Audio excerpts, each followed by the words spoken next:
Well, can we start? Yeah? Good afternoon, and welcome to this second training afternoon around critical thinking and public speaking. I'm sorry if I open this second training afternoon saying the same thing I told you last time, but maybe there is someone new here in the room or online. We are very proud of this initiative. Oh, it's me, I think. I'm double.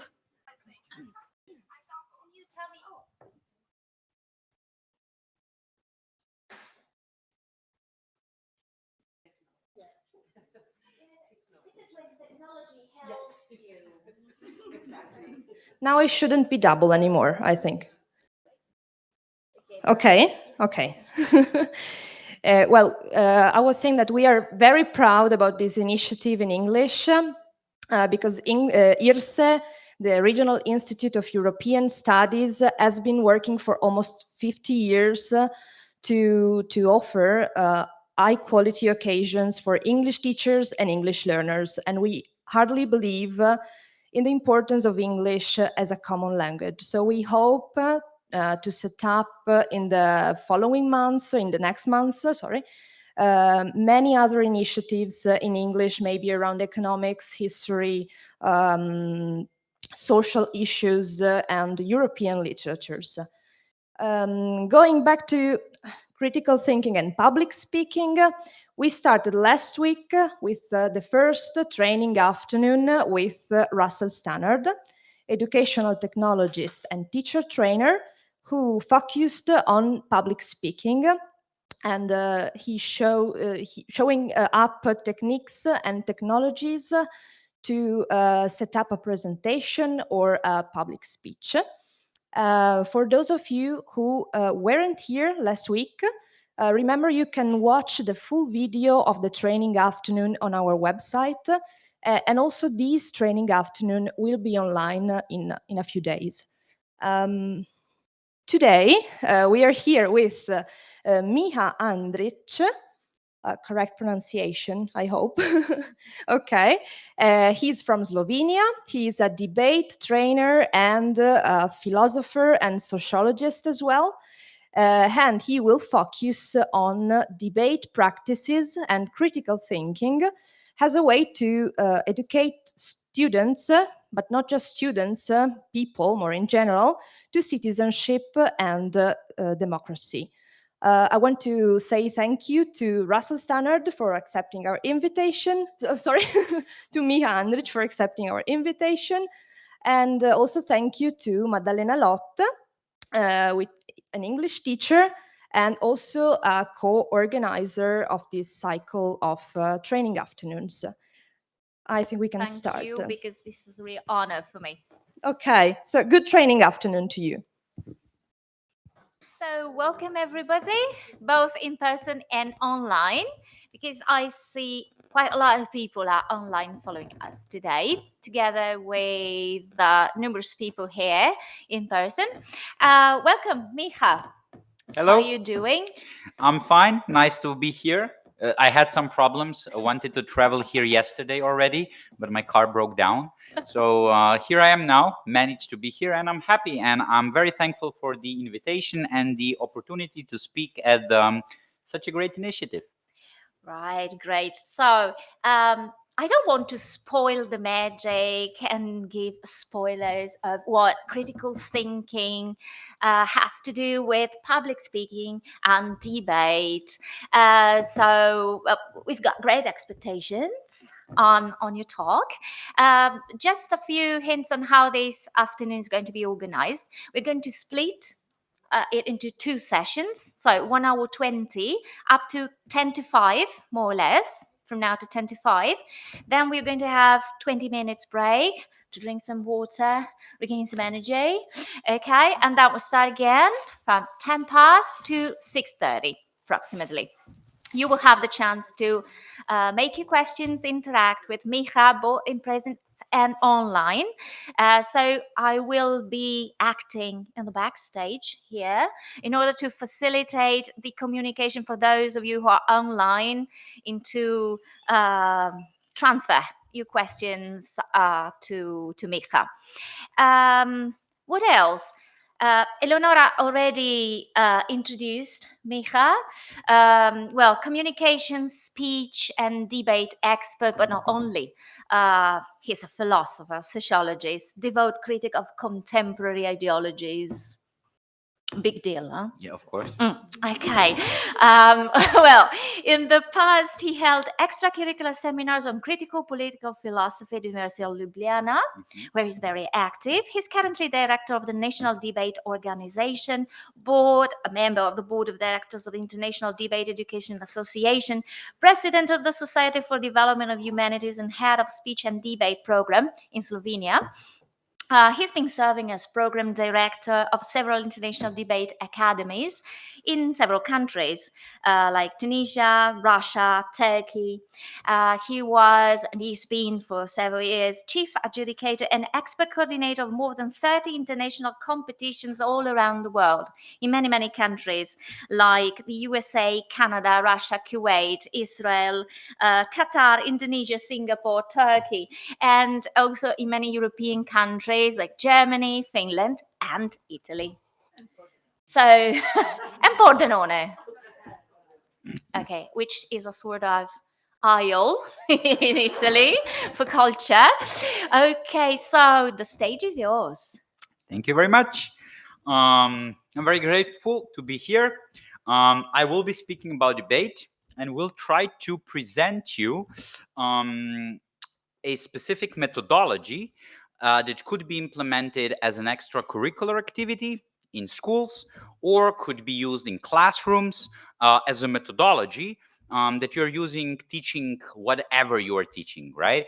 That might be foreign language, might be history, sociology, even natural sciences. I believe that the methodology, the debate methodology that we are today going to talk about, is one of the possible approaches that you can teach.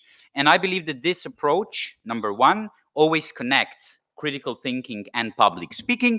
And secondly, I do believe that this methodology directly addresses some of the issues that we see with development of young people, development of professionals in contemporary times, right? Where political discourse is so very divided, where everybody is radicalized, where we have hard times finding some common ground and so on, right? So the idea of today's session is to present this methodology in the first part. Firstly, to simply describe it to you so that we will be on the same page. What does it mean to use debate methodology? You know, because usually people just say, yeah, okay, you go in the classroom and you debate a bit. This is not what I had in mind. I have a very specific approach in mind.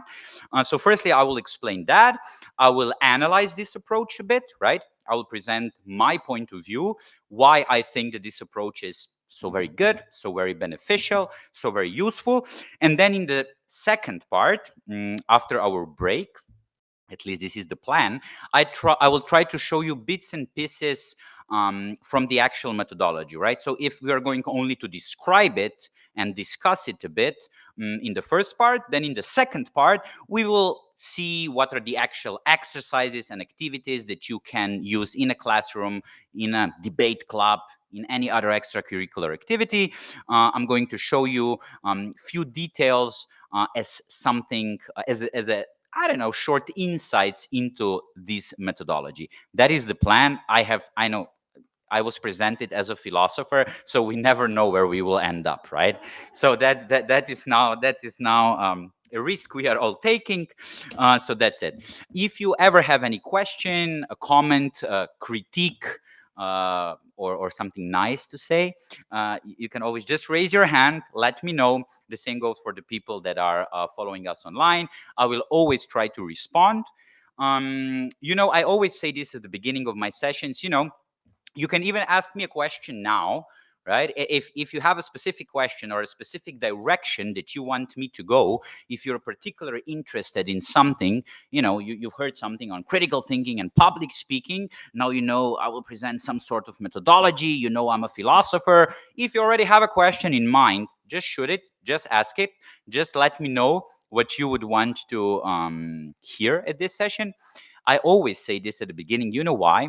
Because then in the end, after after the break, after the second session, if you will say in the end, there was nothing interesting, nothing useful, I can always say, well, I told you to tell me what should I speak about. So if you didn't tell me, this is your own fault, right? This is your own fault. I gave you the chance to ask me what you want to know. I gave you a chance to direct me. If you didn't ask me, it's your own fault if it wasn't interesting. You see, this is now I see I want to make a philosophical comment, and I will make it because I'm in Italy, right? So it is an appropriate place to make a philosophical comment.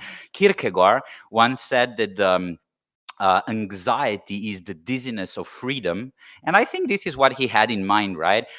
It's nice to be free, but that also means that you need to take a lot of responsibilities, right? And that makes you anxious. So now be anxious, because if you don't ask questions, then in the end you need to like the session, right? So this is the choice. Okay, cool. Let's start with the debate.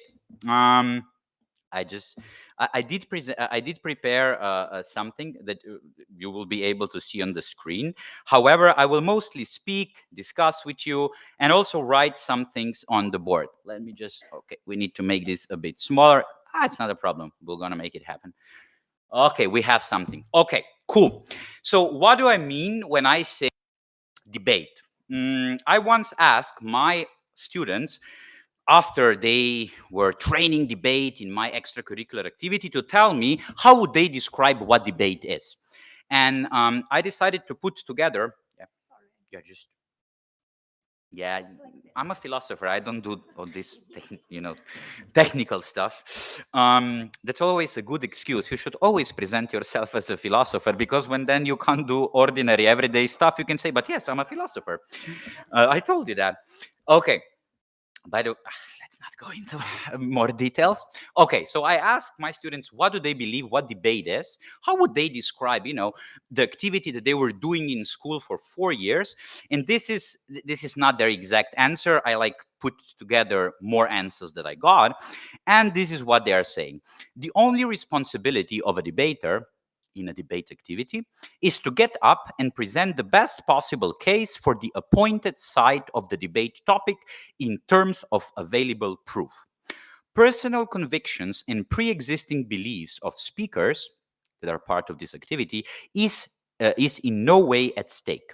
Debaters always need to be able to debate both sides of given proposition and need to engage with the other team or speaker as directly as possible. They are allowed to deliver whatever argument they want as long as they can support it with cultivated, reasonable, and empirically honest justification. Their main goal is to convince the audience or a judge that is put in the position of a neutral, average, intelligent person. They need to convince the judge to vote for their side. So this is now, I think, a fairly good description of what do I mean with debate. And I do believe that there are already quite some controversial parts here, right? Why should the point of an educational activity be to convince somebody to vote for your side, right? Shouldn't debate be more about shouldn't education, critical thinking be more about what is true or what is untrue, what was correct, what was incorrect? Why do we have a judge or audience who vote in the end, right? That's already a first, to me, quite controversial thing, especially as a philosopher, right? We do believe that there is some sort of truth or something, right? So why would the judge decide now? That's weird. The second thing that it's a bit controversial for me here is that debaters always need to be able to debate both sides of a given proposition, right? So it doesn't matter what they think. We don't ask them, so what do you believe about this and this? You're against this. Okay, you will present arguments against. Doesn't matter. Debaters in a debate activity, they need to be able to present both sides of the topic. Give them, because, as you see, existing beliefs or of speakers are in no way at stake. So in the academic activity, you don't care about what they truly believe in. So quite some controversial thing for me as a teacher, for me as a philosopher. And this is what I want to now discuss and present in the first part of the session. Now, let's try to break it down. Oh, you see it much better than I do it on the screen, so that's good. Let's now try to break this down into more details. I will try to write some things on the board. Let's see if this will work, right? If it won't work, then I'll just see it. But as you see, I feel nervous. I need screaming and talking and walking around. So let's see if this will work. Can I speak without a microphone or not? Or can I use, yeah, I will feel so important, like I'm some sort of stand-up comedian or something. Wait, Well, you're definitely a performer, at least. Oh, I like that, a performer. Nobody has ever called me a performer. No. Today you got an extra title then. Okay, okay. So can we see that on the screen? Please, is the board on the screen? Yes, it is. We have it all. Okay.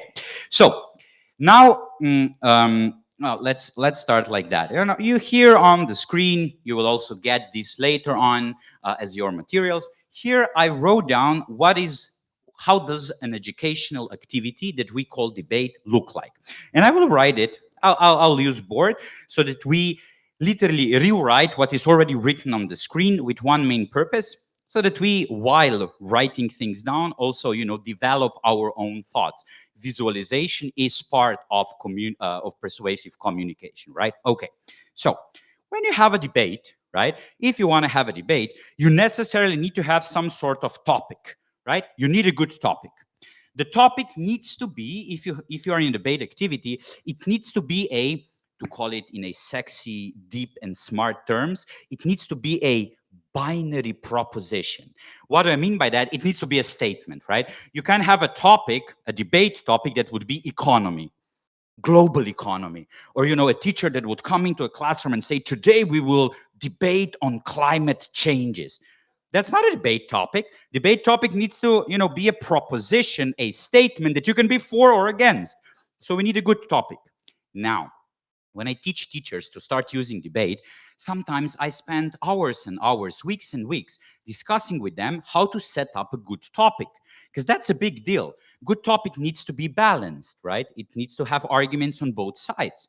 With the topic that you give, you as a teacher, you absolutely control what the students are going to talk about. So you really, really need to think it through how you're going to formulate your topic. Just to give you a short example. Let's say that the topic would be, cats are better than dogs, right? I think that is terrible topic. You know why? Because I believe that there is absolutely no argument for the opposition, because cats are absolutely better than dogs, and I have no idea how anybody could give any argument why dogs are better. If anybody disagrees with me, we have a break in 1 hour. Try me, but I have a cat at home. She's 23 years old. So every morning he's like, fingers crossed, she's still. And every morning I go to her and I'm like poking her to see what's happening. So far, so good. Don't know what's happening now when I'm here. Okay, so we have a debate topic, right? Or we call it, if you will read on debate later on a bit more, if you're going to, I don't know, try to find something on the internet, you will see the word motion. It's debate motion, debate statement, debate topic. Now, we obviously need somebody who is for the topic. You can call it proposition, right? This is the debate jargon that we use. It's a proposition, somebody who is for the topic and somebody who is against the topic. We usually call it opposition. Why? Because you are opposing the topic. But we know what we mean, right? You have somebody for, you have somebody against. And now these two teams or these two students are going to exchange their opinions, and they will try to convince somebody who is going to be in the position of judge, right? And this is the main debate event, right? You have a topic, you as a teacher, assign who is going to speak for the topic and who is going to speak against the topic, and you have somebody who in the end will decide who was better, right? This could be the whole classroom who's voting. This could be a teacher who is deciding who was more persuasive. However, These people are not going to say, yeah, I think cats are better, so this is why I think the proposition team was better. No, they are going to analyze how very persuasive the speakers were. Were they good in public speaking? Were they good in critical thinking? Did they construct their arguments properly? Did they engage with the other team's arguments properly? And so on. So there is also a lot of education and training that we need to dedicate to the judges, right? So that they know what are the things they need to focus on in order to decide who was better. Okay, so that is I call it main event. This is the main educational event. I'm just describing it now, right? Not evaluating it, just telling you what does it mean. But that's only the main event. You always have something to you always have time to prepare for this main event. So the first stage before the main event is always going to be preparation. You need to prepare your students, right? So they will get the topic, will try to construct the arguments, will do a bit of a research, and so on and so on. So there is a phase of preparation, and debate activity should never end with the main event. You also always need to have the third point, which is evaluation of what happened. Evaluation, or you can call it analysis, right? Now you see, you can't really read what I'm writing. This is what I already told before. This is more for myself so that I know what I'm talking about, right? It's not so very much for you. You'll get this on the materials and so on. Okay, so these are now the three things that we have in mind when we have a debate activity.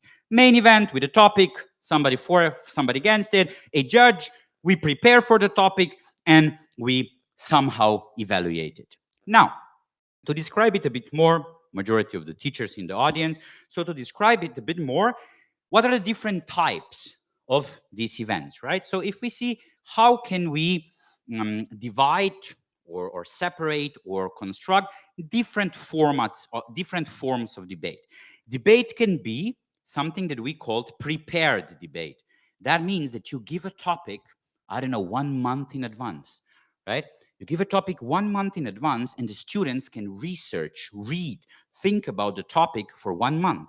That means that you are not only going to focus on public speaking, on presentation, on critical thinking and argument construction. That means that you are also going to force students to, try to read, try to get some knowledge, right? Then you can have, we call it an impromptu debate. Impromptu. That means that you give a topic and you tell to the students, now you have, I don't know, 10 minutes to prepare alone, individually, or 1 hour to prepare, right? If that's the case, they are not going to research so much, they're not going to get so much knowledge, but they will need to use the knowledge that they already have, and they will focus mostly on public speaking, critical thinking, communication strategies, and so on. You can also merge these two in modern era. You can have impromptu, and you give them time, a bit of a time to research it on the internet. You can say, okay, you have 10 minutes to prepare. You can use your internet, your phone, so you can quickly get some information, some examples, some data. So you can merge the two. But you see how, in regards to which type of debate you will choose, it will create different educational outcomes, right? I'll tell you. Um, uh, uh, um, 3 weeks ago, in one of the schools where I'm working, International School Bežigrad, me and the history teacher, we used prepared debate to discuss Greek and Roman culture that students were learning about. What did we do is, the teacher in the history class, they have just finished with the Greek culture and Greek history, and before they started with the Roman Empire and so on, I came into the classroom, I presented them what is a good argument, what is a persuasive public speaking, how should they try to convince me, how to critically analyze data, and so on. So I spent an hour or two to give them some advices, and then the teacher divided them into groups and gave them a debate topic. The debate topic was many debate topics. One was political system in ancient Athens was better than political system in the Roman Empire, or European culture got much more in terms of tradition from ancient Greece than ancient Rome. for example, right? These were the two topics. Students were put into the different groups and they were told which side of the topic they will need to argue for before they started speaking and learning and listening to the teacher about the Roman Empire. And then for 1 month, the teacher was lecturing on Roman history, Roman Empire, and so on. And she told them, look, you know what you will need to convince us. You know, Miha will be a judge in the end. He will come back. He will analyze your arguments. So now listen carefully, because I might say a lot of interesting things that you will give, that you will maybe need to use in the debate. And I cannot tell you how very attentive they were during the lessons, right? They were listening to the teacher, writing things down. Oh, we might use that. Oh, we could compare this with this. Oh, then I got emails during the night. Oh, dear teacher, we just found another book on Roman Empire, Julius Caesar, something, something. Do you have any additional suggestions how we could use this in this argument, and so on, right? So they were reading. Why? Because they had the main motivation to win the debate. It was not their personal conviction. It was not the side they believed on or not, in or not. It was not knowledge that they already had. Because we used prepared motion, they started to use knowledge. They started to research for knowledge. They start gaining knowledge because they wanted to win the round against their classmates. Because they were like, okay, I know who are in the other group, right? And we cannot lose against them, right? There is a girl I like there, and I cannot lose a debate in front of the whole classroom, right? I don't care. I need to win. So, dear Miha Andrič, professor, could you give me another good example so I can prove this statement, right? Because they wanted to win, they were motivated with this main event. So in the preparation, they asked a lot of questions. They were listening to the teacher, and teacher gave a lot of interesting advices during her lectures. But then in the same classroom, at the same subject, different classroom, we used an impromptu debate topic. For example, it was an international this IB program, right? And they were discussing genocide in Rwanda, they were discussing exploitation in Congo, and they were discussing the different types of modern slavery, right? I'm intentionally now using history as an example so that I don't give you just philosophical examples or something, right? And they were learning a lot. And then they didn't have a test, right? Before the test, 5 hours before the test, I came into the classroom and I gave them a theory of how to compare arguments, how to construct good arguments, how to refute arguments when somebody else make them, and so on. And then what they did for the final mark is they needed to write an essay. They were not even asked to speak. They needed to write an essay, and they got, when they were writing essay, they got, I think, 3 or 5 pieces of paper, and me and the teacher, we put a lot of information on this piece of paper.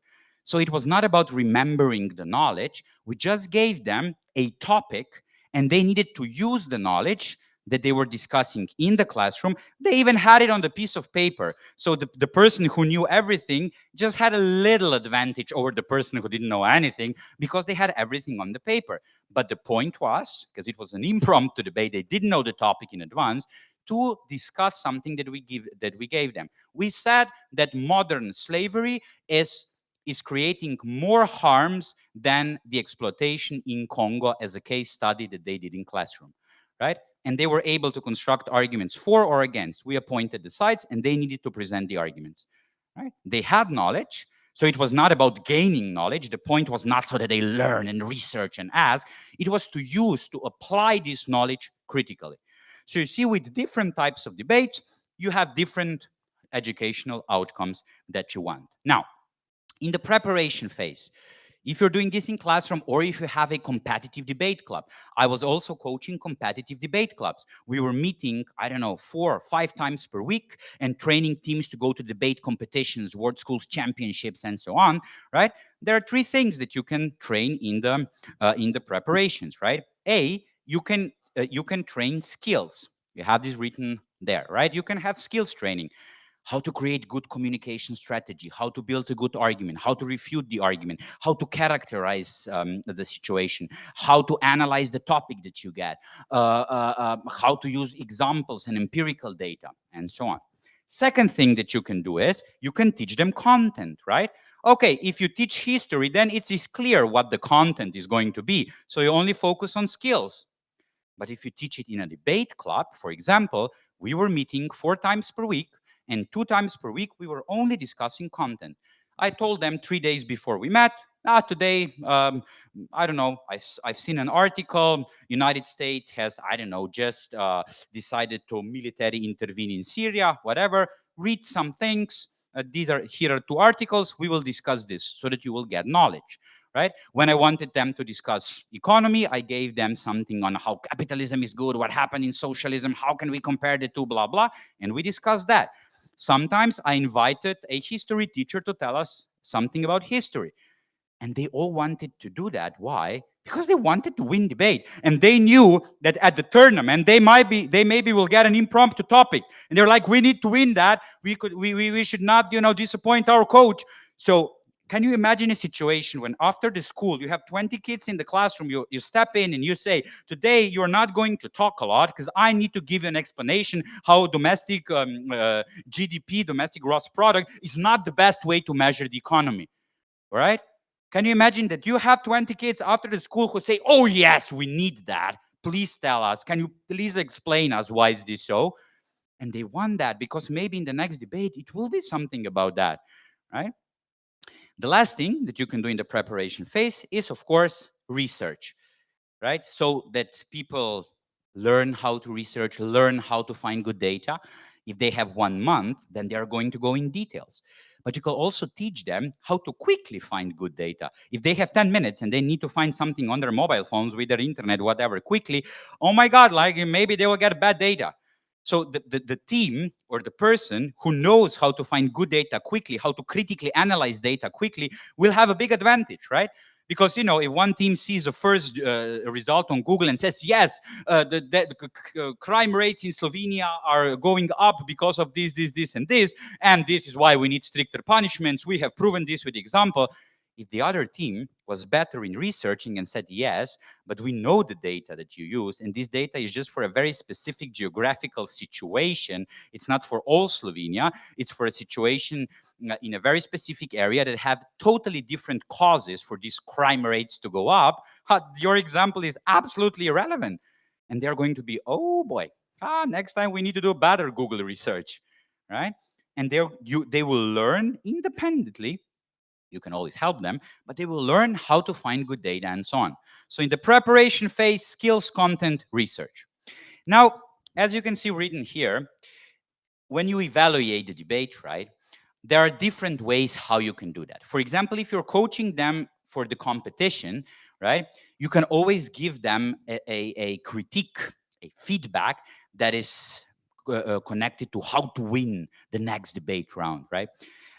One of the things that I always do when I teach debate as an extracurricular, not in classroom, I always use some of the students in all the students in the generation to start, already when they are in the final grade. I start using them as assistant coaches so that they help younger students and so on. And then some of them who are still interested, when they go to the university or out of university, I literally use them as coaches, right? Assistant coaches in my competitive debate club. And you know what? There are always people who want to do that. It sounds cool, right? I'm an assistant coach now, right? I now work with Professor Andrič, blah, blah. So it's very nice for them. You know what is the biggest problem that they face? They are absolutely shocked if they coach competitive debate club, not a classroom, right? They're absolutely shocked when they realize that I didn't even want to win debates, that I didn't care. Because if I am coaching them for competitions, if I'm using debate as an extracurricular club to go to the competitions, and you have a lot of competitions in Italy, in Europe, in English, in Italian, and so on, I always, before the debate, I'm like, okay, now guys, let's do that. Like, do you remember the other school? They have beaten us last time. Today, we should not allow this to happen. I feel like I'm having these pep talks and so on. I act like a coach in the end.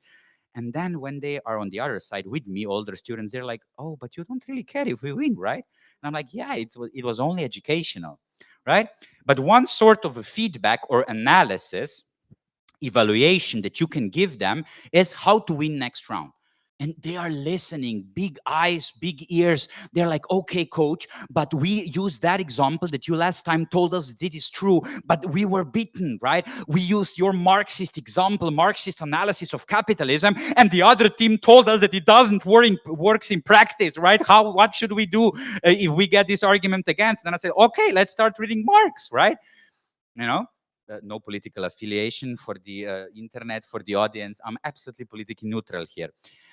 In these times, you need to make these disclaimers. So you see, when you're competitively coaching, you just tell, and then, you know, some coaches tell me, oh, Miha, usually new teachers, oh, Miha, but, you know, I think I would be a bad coach. I don't know how to tell them to win the next round. I say, just listen to them, put yourself in a position of a judge, and just tell them what was not persuasive, right? Just tell them, you use this Marxist analysis of capitalism, the other team said it doesn't work in practice, and you had no response to that. You were not able to show any examples of how socialism did work in practice. You were not able to give any theoretical arguments. That was not convincing. So now go read, or go ask your history teacher, or go find a philosopher who will explain you this, right? You don't need to be, you know, an expert to give this critique. You just simply look and listen and see what was not persuasive. So you can give a competitive critique. You can give content-related critique, right? You can, I don't know, you're a history teacher, they make a debate about history, something, Greek culture, blah, blah, and they misinterpret the case, they say something wrong, or maybe they say everything perfectly, but you know a lot of more of these things, and you tell them, oh, here I give you another example, here I can tell you this, and so on. Right? Or as a philosopher, always tell them, oh, this is the way how you could make a reinterpretation of this, right? You could use a different concept of freedom to explain why people are not free under capital. I should stop speaking about capitalism. But so if you're an expert on the content, you can give them the critique that will teach them more content.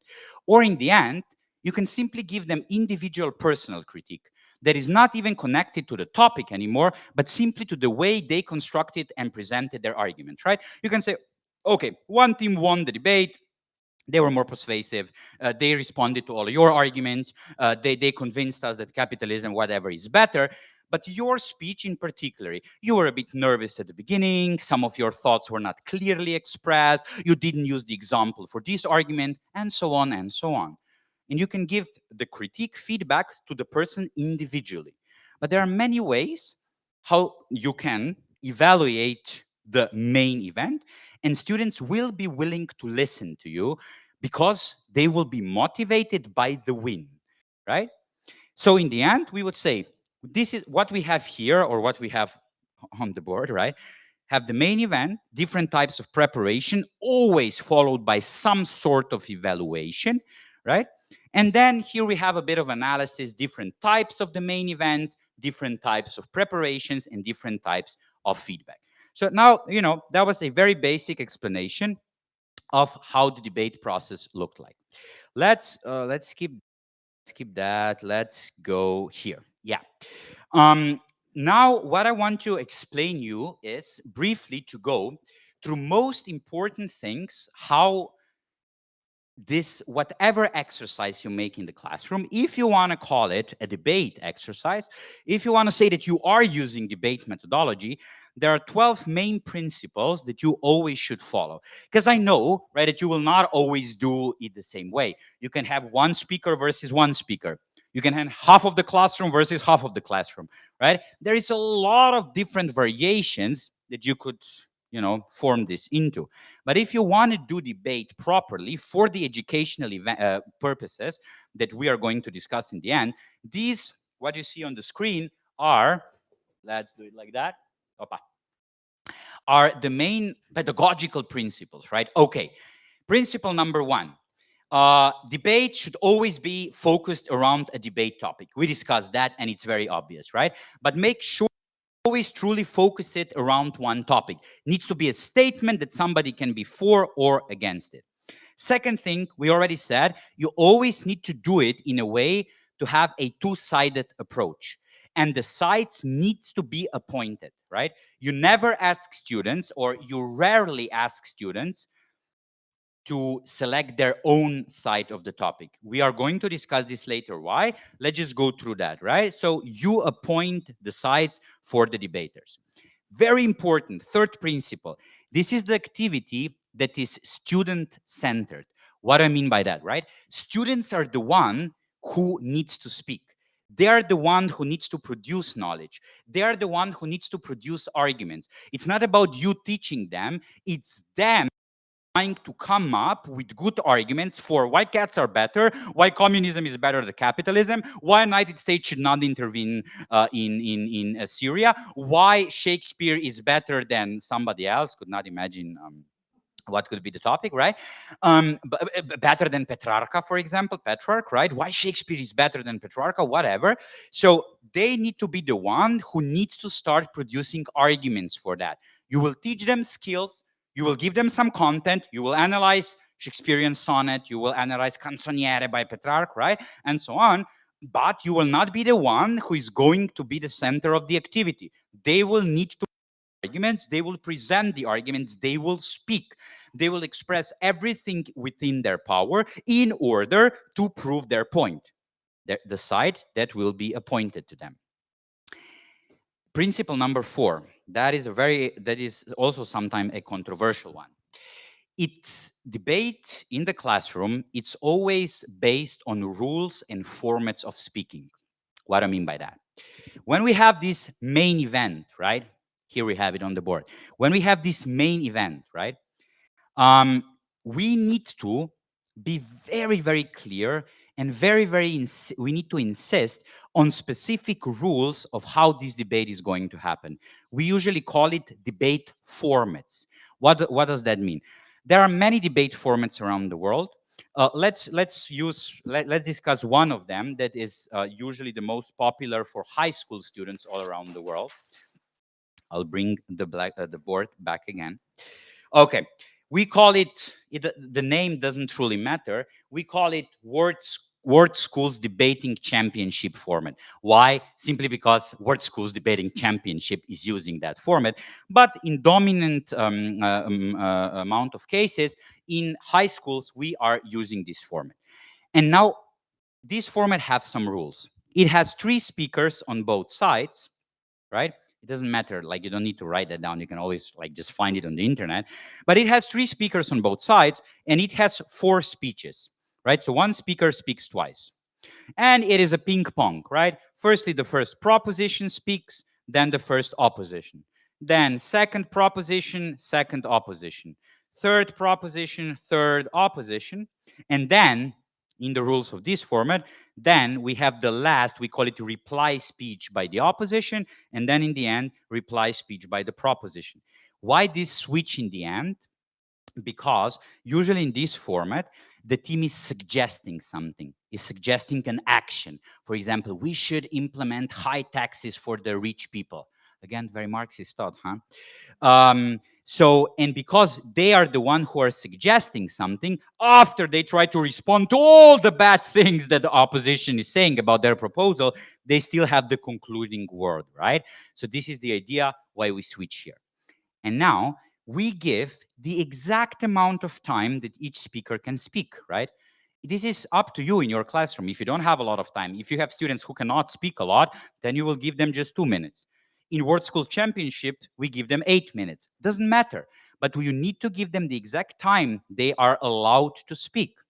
Then you also need to give the roles of the speakers. For example, in this format, we say that the first speaker needs to define the topic so that we know what they are going to speak about, and need to present needs to introduce all of the arguments that this team is going to be using, and then they need to develop at least 2 arguments in favor of their side of the topic. Right? Then the second speaker in this format needs to respond to the arguments and needs to bring new argument, at least one new argument for that side.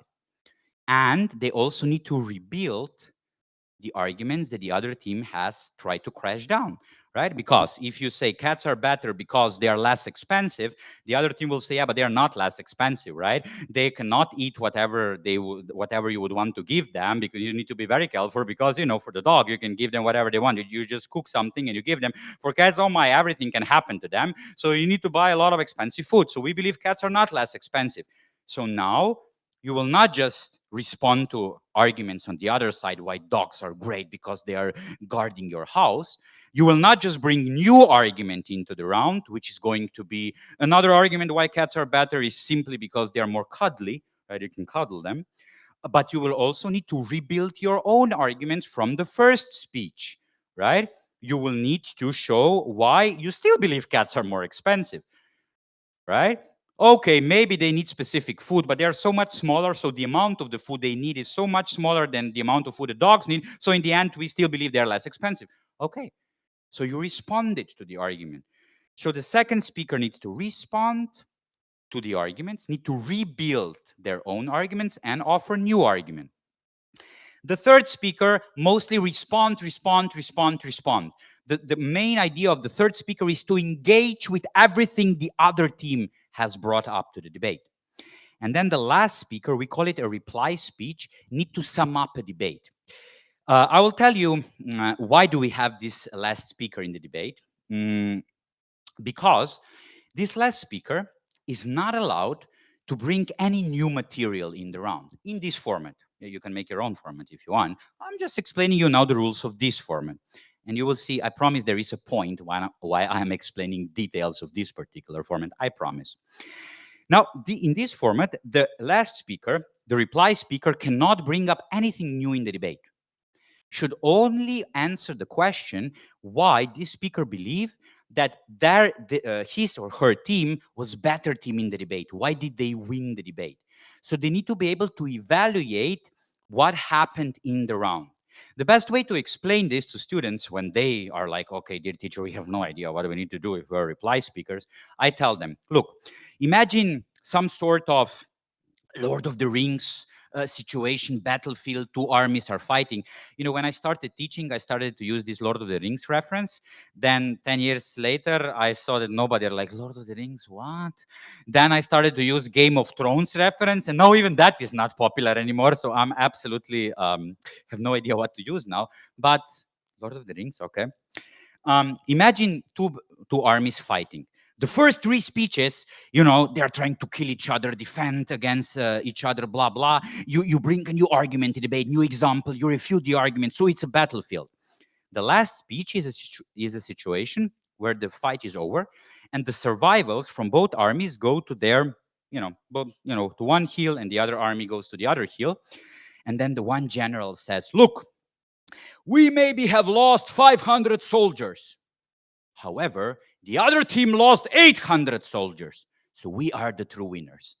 You see the difference, right? They are not trying to kill them anymore. They're not trying to revive anybody back into life, although, not to spoil too much in Game of Thrones, this is happening, right? But, you know, they are not doing anything anymore. They're not arguing anymore. They just say, okay, we lost 500, they lost 800, very bad for both, but we have more. We lost less, so we were better in fighting, we win. But then the other general says, okay, we lost 800 soldiers. They lost 500 soldiers. However, right, we have started with only 900 and they have started with 1,500 soldiers. So if you look at from this perspective, we were better in the debate. You see, again, no fighting anymore, no killing, no reviving, no new arguments, only the interpretation of what happened in the past. So the last speech is evaluating the debate as it happened. Because you tried to win, right? Now you know, okay, the other team has proven that cats are more expensive. So that is correct. We need to give them that, dear judge, dear audience. However, right, we still believe that we have shown you that you can just have a good security system so you don't need dogs to guard your house. And it's much better to have a cuddly cat at home to pet her. So even though we lost the argument of who is more expensive, we still win the debate. So you see, I'm not even discussing whether they are more expensive or not, right? I'm only analyzing the debate. Why did I go into such details? To show you why do we have these rules? Number one, because otherwise you just can't make a debate, right? Because it's a chaos, right? Especially if you want to have a competition, you need rules, right? So that people follow it. If you want to have it in classroom, you need rules. That's the first answer. Second answer, because it's easier for debaters to start speaking, right? You can do, I sometimes, to troll my students, I give them first, second session in the classroom, I give them a test, right? To one group, I give specific rules. Second speaker, be very careful. You need to refute the arguments. You need to rebuild your arguments, and you need to bring a new argument. Make sure that you do these three things. That's a minimum standard. And they're like, oh boy, right? To the other team, I say, just do whatever. Just prove me that they're wrong. Do whatever you want. And they're like, we have easier job. You know what happens in the end? The other team who had strict rules, they were able to speak. They had longer speeches. Their speeches, by the very definition, were already organized because they come on the podium and they say, we're Professor Andrič, we have three things to say. Firstly, a new argument. Then we will respond to what the others were saying. Oh, and we also need to defend our arguments from the first speech. So these are the three things we're going to do. They have structure. They already know. They can start speaking because they know what to do. The other team is, oh my God, cats are more expensive and dogs guarding house. I don't know what's totally messy. They don't know how to start and so on. So second reason why, principle number 4, you need rules and formats, because it's easier for debaters to start speaking. And then the last have rules and formats and so on, because we try to construct these rules and formats in a pedagogical way. In this case, that I analyze deeply now, I showed you, right, how what are the roles of the speakers. And you could see that the first speaker has a role of constructing argument, right? So construction, detailed analysis, showing me in details why something is true, not logic, a lot of examples. Then the second speaker needs to refute, a bit of rebuilding, new arguments. So second speaker, start engaging. So you start responding to what the other team said, plus you do some, I call it strategical construction, right? Because now you already know what the others are going to say. So now we have another card to play. We will add another argument to fight this stupid idea that dogs might be better than cats. Then you have the third speaker that only engages, right? Now you already told me what you believe. Now you truly need to deal with what the others are saying. And then you have the last one who truly does just the evaluation of what happened. And here you have some sort of development of how the rational discourse, exchange of opinions should look like in everyday debate. Firstly, you need to be able to construct things. Then you need to be able to start responding and engaging with what others are saying, but still maybe being able to add something for your side. Then in the end, it needs to be truly engaging, comparing us versus them. Not just saying, yeah, cats are more expensive. Yes, but dogs guard your house better. Yeah, but cats are more expensive. Okay, at some point, what is more important? Is it more important to have a safe house or a bit of more money? So you need to start comparing, engaging, and then in the last part, evaluating, not arguing anymore, but evaluating, right? So you go through the 4 steps of how the rational process should look like, and you also go through educational process if you're doing that. And the idea of the fact that methodology is rule and formats based is that you always want to give them a format that will help them to speak, but also, and more importantly, something that they will internalize, that they in everyday discussion will also start proceeding like that. That they, when they will be asked to do something, will start with construction, definition. In a second stage, they will start engaging. Then they will start in the end evaluating, so that this will be something that will be internalized in the way they approach academic discussions, political discussions, business negotiations, whatever. So whatever format you create, you don't just create it to help them speak, you mostly create them to have educational outcomes. Okay, this is why you have rules and formats. Speech and verbalization, right? So we already said it's about speaking. I will tell you why I believe this is so very important, but the point of debate is that at some point they need to be able to present things that they have constructed in their mind, right? So it's from analyzing to verbalizing. Since majority of the audience here are teachers, I would say, why verbalizing is so very important, because I think that we all agree with that saying that says, though the person who can teach you something about history, they truly understand history. If you're able to teach somebody about the subject, that means you truly understand it. This is why you always need to force students to verbalize it, not just write down, not just indicate that they know. They need to be able to use it and apply it in a specific situation. Principle number 6, peer-to-peer learning environment. Debate is a teamwork, right? I'm trying to make it short, but I will tell you here one thing from communication studies, right? Or public speaking. I'm sure that at every possible public speaking and persuasive communication training, they are going to give you the advice you need to build on your authority, right? With Aristotle, and we philosophers, we have this necessity. In every lecture you have, you need to quote somebody who is dead for more than 2,000 years at least once. So this is now my quotation of, because Kierkegaard was not 2,000 years dead, right? So Aristotle, he was talking about ethos, right? Authority of the speaker. And then when I speak with these coaches of public speaking, I tell them, okay, but how could somebody build their authority? What? Are you going to come on the podium and say, oh, a nice presentation, but I was also lecturing at Oxford and I published a book and blah, blah, blah. Yeah, that doesn't give you a lot of authority. You look like a clown, right? Who needs to speak about himself. Then, okay, maybe you can trust that you will have a really nice and shiny presentation and everybody will get it. And maybe you will get the authority after the talk, but that's too late already. You need to have it during the talk. So how to get the authority? And these public speaking coaches, I never got a good answer. In debate, you have the answer. I'll tell you, oh my gosh, you see philosophers now, I want to tell you about the experiments that were done, but I will tell you about one experiment.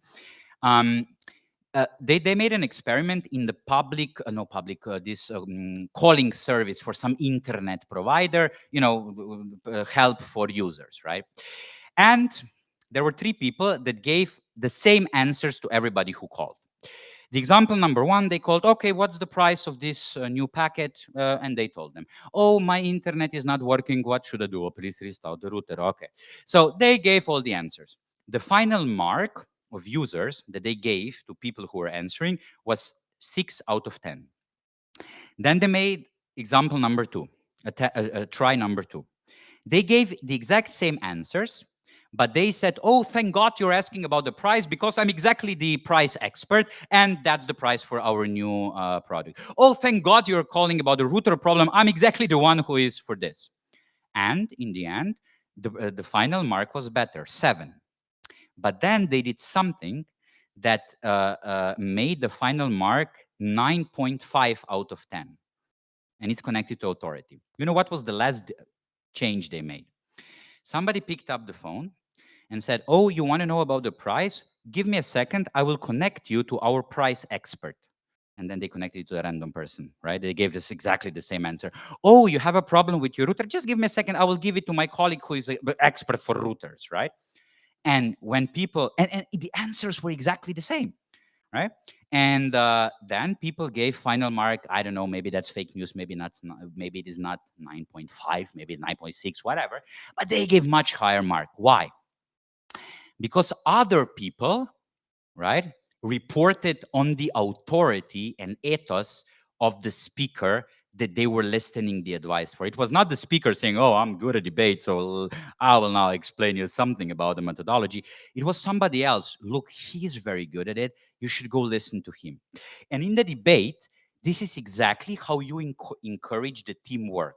I tell my students, after the first speech in a competitive debate is done, after you did the construction, right? After the audience already know what your arguments are, all the next speakers need to constantly refer back to the first speaker, back to the second speaker, back to the third speaker.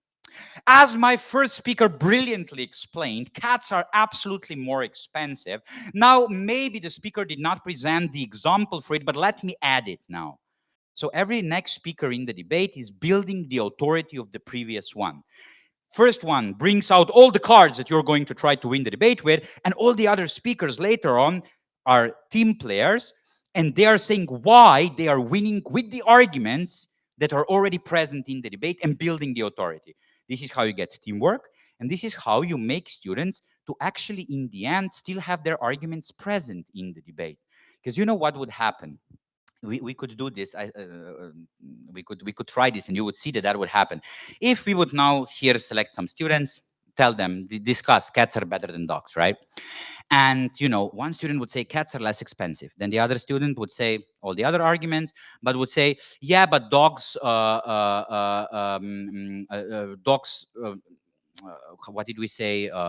No, cats are less expensive because they are smaller. The other team would say yes, no, they are actually much more expensive because they need to have special food. And they would say, and the other team would say, ah, no, but this special food does not cost a lot. Here is one example. Then the other speaker would say, yeah, but there is example of another cat food which is a bit more cheaper.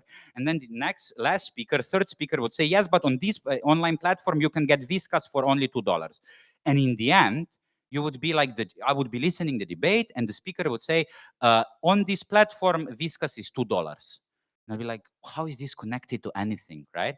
And debaters would realize that they need to connect what they are talking about with the whole structure of the debate, to know what is happening, to know why things are relevant. And it is hard to explain and force them to do so. But if they know they need to build the authority of the speaker, if they need to play as a team, they will say. They will not say, yeah, they are saying that cat food is very expensive, but it is not because here is the example. Whiskas for $2. They're not going to say that. They will say, look, my first speaker, to build the authority of my first speaker, presented the argument on how very expensive the cats are. The other team tried to refute that argument saying this, this, and this, but let me show you why my first speaker was absolutely correct. I'm going to do that just by adding one more example. And you immediately get the structure out of it, right? Just because you force them to play as a team. Okay. The seventh principles. The seventh principle. Let's run through them.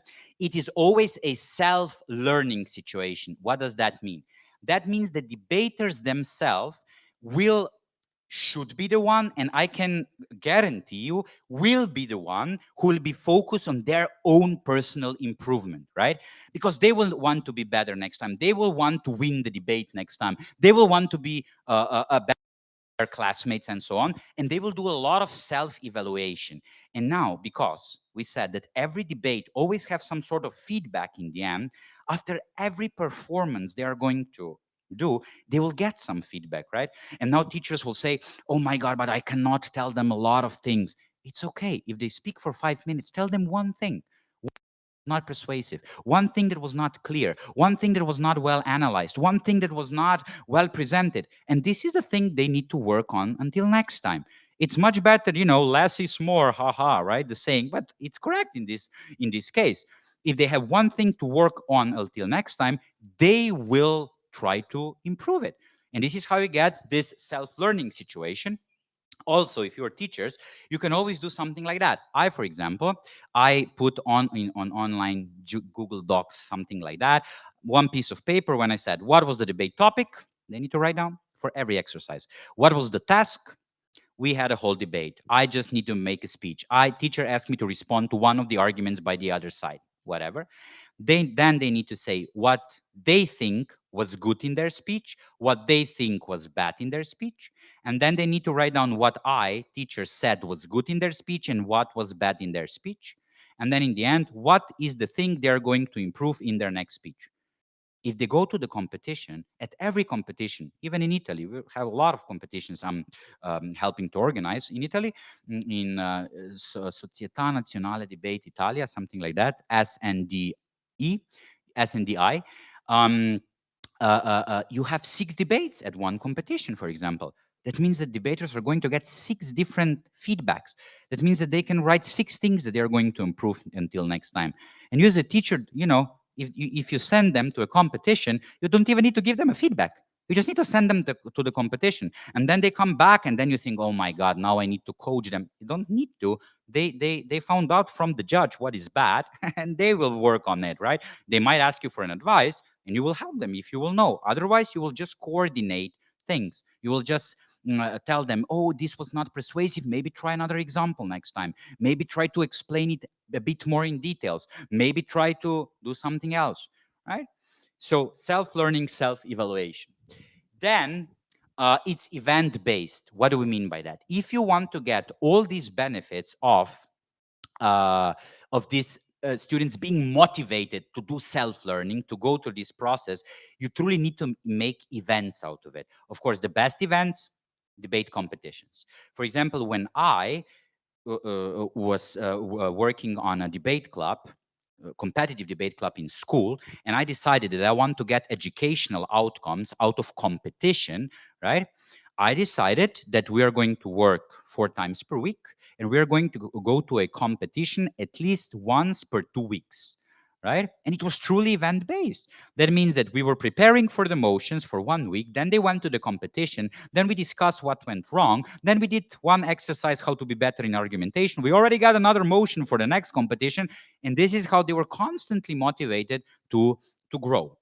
This is when you have debate as a competition. If you have a debate in a classroom, right, then just make a classroom public event out of it so that they are, in a competitive situation. Because if you want to use all the benefits of this methodology, you need to make it into a competition, because that's the whole point, right? I'm not saying that's the only good approach, but if you want to use it, you need to make it into the event or into the school events. In one of the schools we have in Italy, actually, we have a few years ago organized a school debate competitions, right? For 3 weeks, the classrooms were preparing, selecting who are the 3 speakers that are going to represent the classroom. And then there was one little afternoon, 2, 3 debates, competition with the winners. And we had a school debate champions in the end. And they were, again, very, very motivated because it is event-based. So you need that for the motivation. We already discussed that it needs to be audience and feedback based, right? Once for reason number one, because you always need to get feedback. That means that there need to be an audience, right? Because you want to get information. Secondly, because the point of debate, and this is where you get the educational outcomes out, is that they are trying to convince. It's not to perform that they know something. It's not to perform all the numbers and things that they know. It's about convincing that gets you the educational outcomes. So this is why you always need some sort of audience. Then obviously needs to be open and safe marketplace of ideas. What do we mean by that? With this, we mean that in the debate setting, everything is allowed as long as students can support this with some sort of reasonable explanation. There are no opinions that you would immediately dismiss. Oh, you should not do that. That's wrong. As long as they are able to support it with arguments, they are allowed to say it. Now, I'm sure that you might be afraid of some arguments that might sound very persuasive, but you don't want to hear in your classroom. That's fine, because the first principle is a debate motion. So make sure you give them a debate motion that will not allow them to discuss arguments you don't like. For example, if you don't want to hear arguments in a classroom that would be against migrants, then don't give them the motion Italy should accept all the migrants on the borders, because you will get such arguments out of it, right? This is just an example to show you. You control the whole educational place with the motion that you set. But the moment you set the motion, it's only about persuading the audience in an empirical, honest manner, in a rational manner, and so on. Then it's a class-based approach. What does that mean? You always want to give them the motions that will push them to clash big ideas, to explore different worldviews, right? Or even after you give them the motion, you always ask them, I'm not sure if I want to use this term, but I will, and hope you will understand it. You ask them to have radical arguments. But by radical, I don't mean politically radical. By this, I mean to try to explore the limits of their, to think outside the box. I'll give an example that is a competitive debate example, so it's quite a hard one. But we had a topic at one competition that we should break up big companies such as Amazon. They should be broken down to smaller companies. They are too big, they are too powerful. This is why they can afford exploitation of workers. This is why they can somehow affect the political system, decision-making process, and so on. Okay.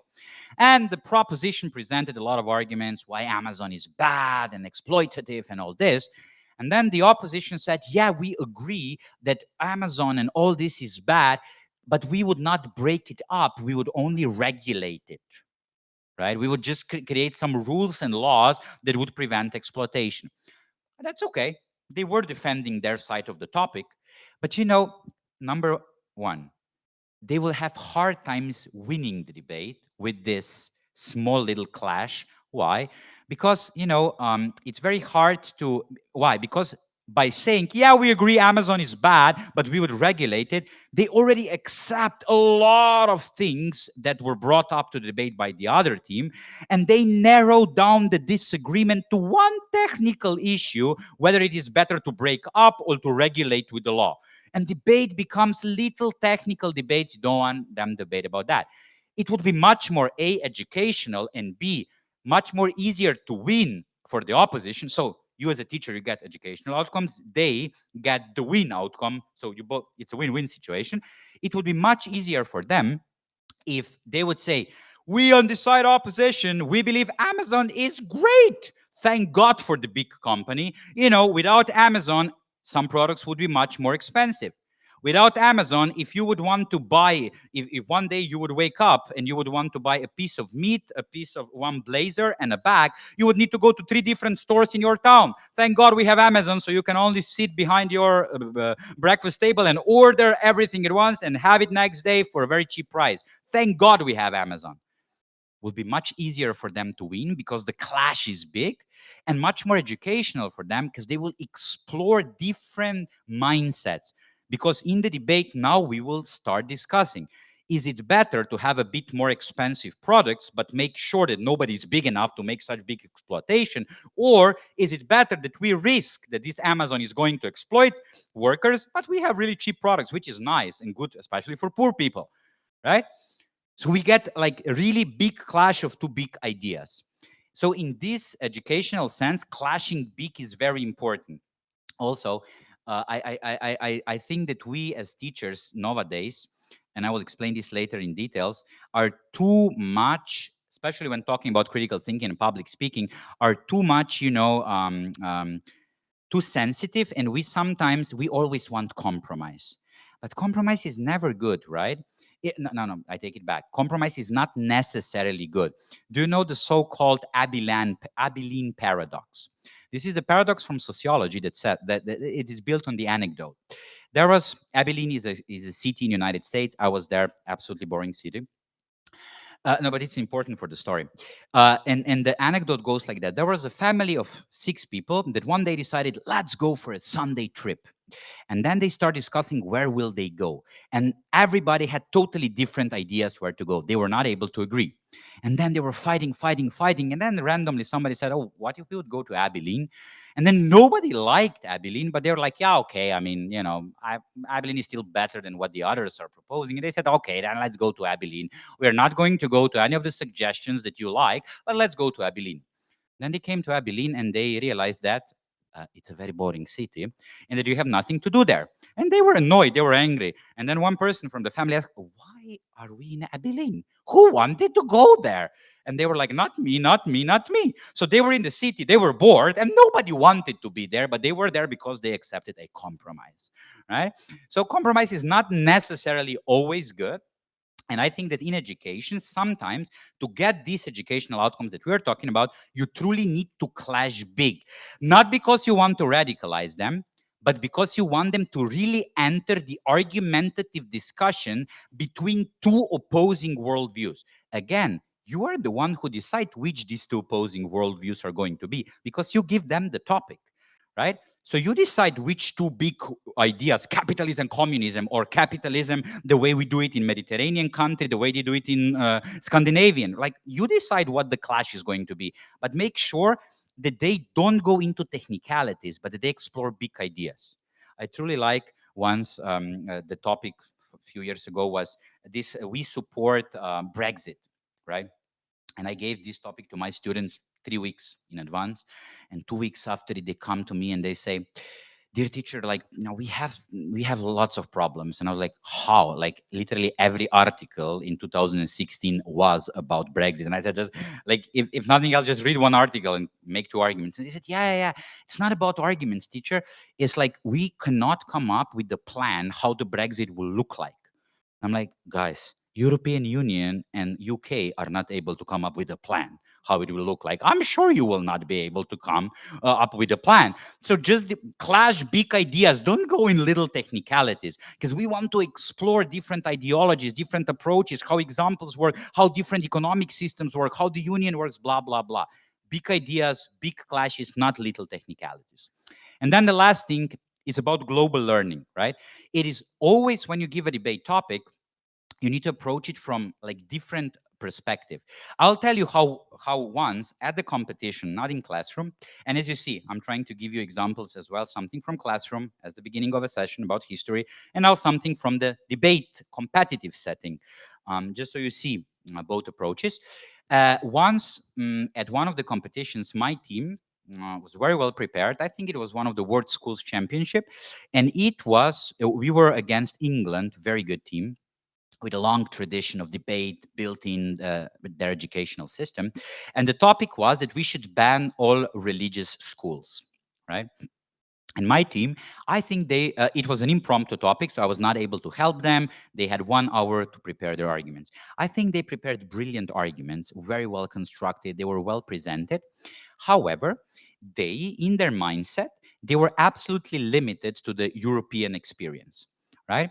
And then the England said, in their first speech, the first speaker of England said, I mean, yeah, we mostly agree with everything Slovenia is saying if you look at the Western world, but in majority of, let's say, third world countries, religious schools are the only way to education for a lot of poor people. So that means that Slovenia is actually arguing for taking away education from the poorest part of the world and the poorest people from the poorest part of the world.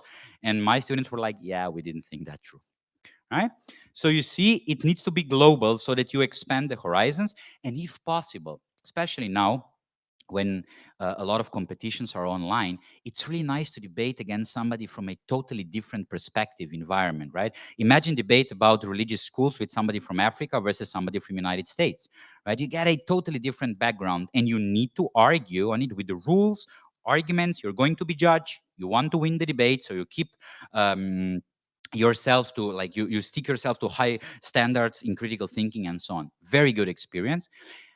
Here I want to tell you an anecdote how difference in how students think from different parts of the world is not just connected to their ideologies or the values that they have and so on. It's also the way they think. For example, my kind of like intuitive sense was that when I work with United States students, they are really into these big narratives, big pictures, right? Um, America is the best, Amazon is great, or vice versa. However, but they always saw, the big picture, the big narrative, the big story behind it, right? And then when I work with Asian students, I always feel that they are not into these big stories. They are into little logical, mathematical argumentation from point A to point B. This is how we get. Then if you put this, then blah, blah. And it's very, very detailed. And it's really interesting when you see clashes of these two totally different worlds in the approach of how you critically think, not just in terms of content, also the way of thinking. By the way, I also did a little research, not truly a research, but I gave 100 students from United States and 100 students from Asia a picture of an aquarium with one big fish in it. And the test, the experiment, had only one question. What do you see on the picture? And 90% of American students wrote, well, an aquarium.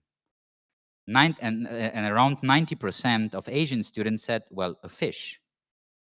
Right? So you see the difference of thinking, right? Americans, big story, the way that everything is connected. Well, it's an aquarium. That is the thing we see. Asians, little details, how everything comes, from little pieces you create, the holistic view. Well, we see a big fish, right? So you see totally different ways of how you approach it. Okay, now a lot of things to say, but let us conclude this part with 4 considerations why I believe that debate, as we described it now, is so very important, and how it could be argued against critiques of the debate. Now, firstly, a lot of time get from teachers of critical thinking or from philosophers or from, I don't know, people who are teaching morals or active citizenship and these things, right?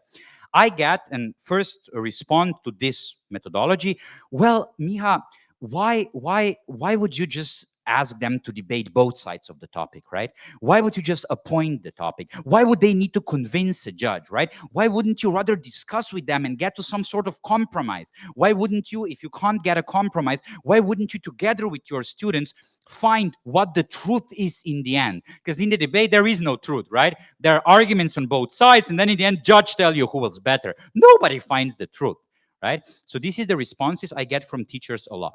The first response to this is the first thing that is written on on the screen, that you should accept debate as an academic exercise.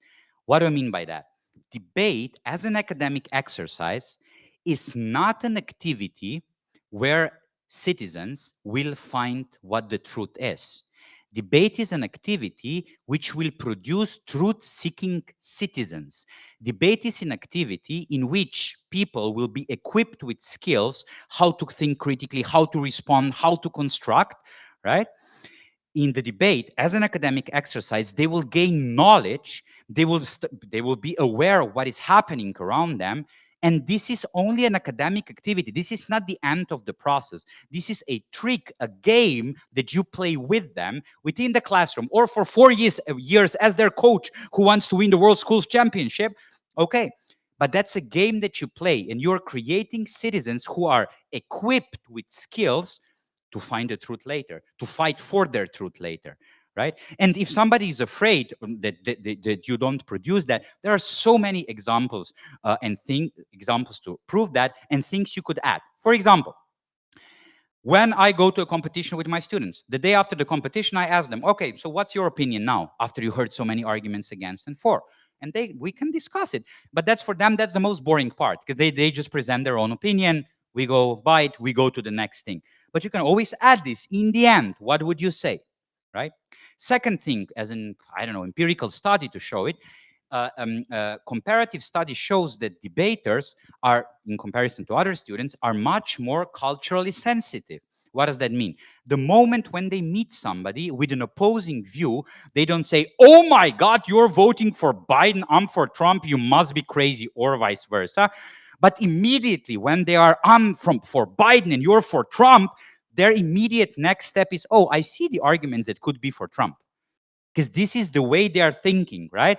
Immediately when they see somebody that is totally radically opposing to them, they don't dismiss it as stupid, wrong, culturally unacceptable, but they immediately run the debate case for their side and try to respond to it. So much more culturally sensitive.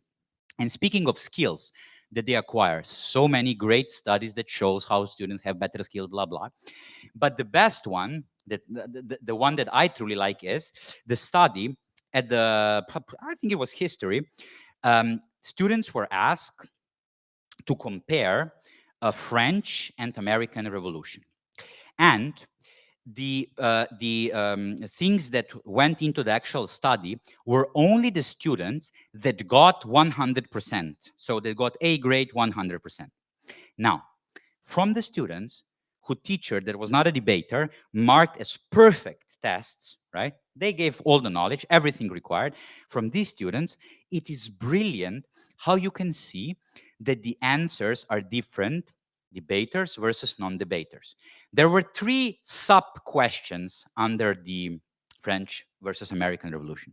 Question number 1 in the beginning of the test was, describe American and describe the French Revolution. Then later on, it was compare the causes for the revolution. And then the last one was, the second one was compare the 2 revolutions. And then the last one was analyze the causes for the revolution. And now all the students got perfect score. But non-debaters, if you look at their answers, all the answers for these 3 separate questions were the same. They wrote down everything they knew about both revolutions. But debaters, their answers were absolutely different. Where you needed to describe something, well, they described, they give empirical data. When they needed to compare, they said, okay, there are 3 things how we're going to compare. Number 1, number 2, number 3. Under this is for French, this is the. When they were asked for causes, they said, okay, let's analyze the causes. Totally different approach. Why? Because in the debate, you need to do that. if you want to show that we need to make punishment stricter in Slovenia, you need to analyze not just, it's not enough to show that we have a lot of crime. You need to ask yourself, what is the cause of the crime? Because if the cause of the crime is that, that we have bad socioeconomic status, then it won't help you that you have stricter punishments. That won't solve the problem. But if you show in the debate that the cause of high crime rate is the fact that that people don't fear punishment, oh my God, then you will win the debate. And students realize that, they know how to analyze the cause. In the end, when they need to compare and evaluate, they say, okay, let's compare how stricter punishments are going to work. They said this, we said this, let's compare. Second point of comparison, they said this, we said this. When they are asked to describe something at history test, they know how to do it, because sometimes in the debate, they say, oh, my first speaker said that cats are less expensive. Now I will describe you an example to show that. And then they describe the example. They know that different things in the communication have different meaning and different roles. And if they want to win the debate, they need to do that. And this is how debate is not a truth-seeking activity, but an activity that produces truth-seeking citizens.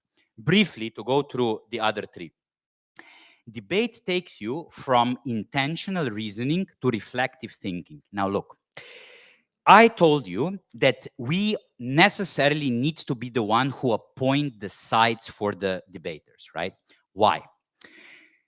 Let's do it like that. A lot of times philosophers tell me, colleagues tell me, but Professor Andrič, I mean, how can you teach students to learn themselves how to manipulate you so that you will be convinced into something that they don't believe? How can you do that? And I said, but you don't understand, dear colleague. I always tell them why. Because look, if you tell students, let's take a very radical opposing example, Biden versus Trump, right? There's a big separation in America between the two, right? And if you tell students, tell me who you support, and somebody will say, I support Biden, I support Trump. Okay, prepare a good speech for Biden, prepare a good speech for Trump. Do research, construct arguments, analyze, respond. What you're going to get is that students are going to do everything in their power to create knowledge and support their pre-existing beliefs. You're going to get radicalization, because students will say, well, I'm from Trump for whatever reason, and now I'm going to do everything possible to support this idea. And the others are going to say the other thing. But if you appoint the side, it might be theirs, maybe not theirs, nobody cares. They will truly engage into argumentation, thinking about knowledge, and so on. So in that case, you get from intentional reasoning to reflective thinking. This is why debaters will be able to consider both sides. They might change the opinion, or maybe they will strengthen their own opinion, right? After it, because they will know where the holes are in their own opinion. They will know how to fill these holes that are. Maybe they will switch the opinion because they will see that they can't defend their own opinion anymore because they were put on the other side. But what is the better way to analyze the opinion that is not yours than put yourself in the position of this opinion? What is the better way for somebody who is for Trump to analyze why somebody else is for Biden, that put themselves in the position when they need to win the debate why Biden is better? And they will want to win it because they want to win the round. They want to get the award. They want to win at the public event, right? And this is how, very important, from something that is intentional, just backing up the beliefs that already exist, you get to reflect your beliefs, right? Third thing, from analyzing to verbalizing, we already said this. The best way to really understand your own opinion or opinion of somebody else, it is always to also verbalize it. Last thing, fighting fake news. Don't want to go into details. Give you a break now, but we'll only say that I think there are two reasons why debate is fighting fake news brilliantly. The second reason, very philosophical, would need a lot of time to explain it, maybe later. But I think there is an obvious thing how you teach media literacy and active citizenship and fighting against fake news. Why? Because every data that is given in the debate is exposed, and it's like could be refuted by the other team. Not and it might be about the credibility of resources. It might be about the applicability of your example. Does this example even show something? Might be about the possible counter examples. Might be about the way you explain this example. So every news that is brought into debate in itself doesn't matter, because students need to verbalize it, need to explain it. If nothing else, the last speaker need to say why does that make them win the debate, because they need to evaluate the debate. They need to compare their news, their empirical data versus others' empirical data, right? So, and I believe that's the best possible way to fight this fake news, because majority of current educational approaches to fight fake news are bounded by fact checking. We have a news, let's check it if it's correct. Okay, but you know what's the thing? This will not convince somebody that have already decided that they want to believe in that, right? If somebody is convinced that I don't know, a vaccination doesn't work, give you data, you can tell them, but I have another data. They can say, okay, that's data, maybe it's incorrect, but I still believe in that, right? You, because it's not about fact checking, about the holistic things that somebody believes in and only support with the data that might be fake. And in debate, this is exactly what you start refuting, comparing. On both sides, everybody equal floor to present their ideas. Just having one example, not enough. You need to fight for the whole idea behind the fake news or true news, and so on and so on. So these are the 4 reasons, in my opinion, why this approach is exceptional wherever you use it. Could be extracurricular, could be English, could be something totally different. To conclude before the break, I think from personal experiences, now this is not backed up with any data that I would have, that debating is one of the best way to make to teach foreign language, in my opinion, because debaters are motivated to speak, and they, as I explained at the beginning, they start speaking, right? In a lot of in some schools we do for example, debate lessons in English class, right?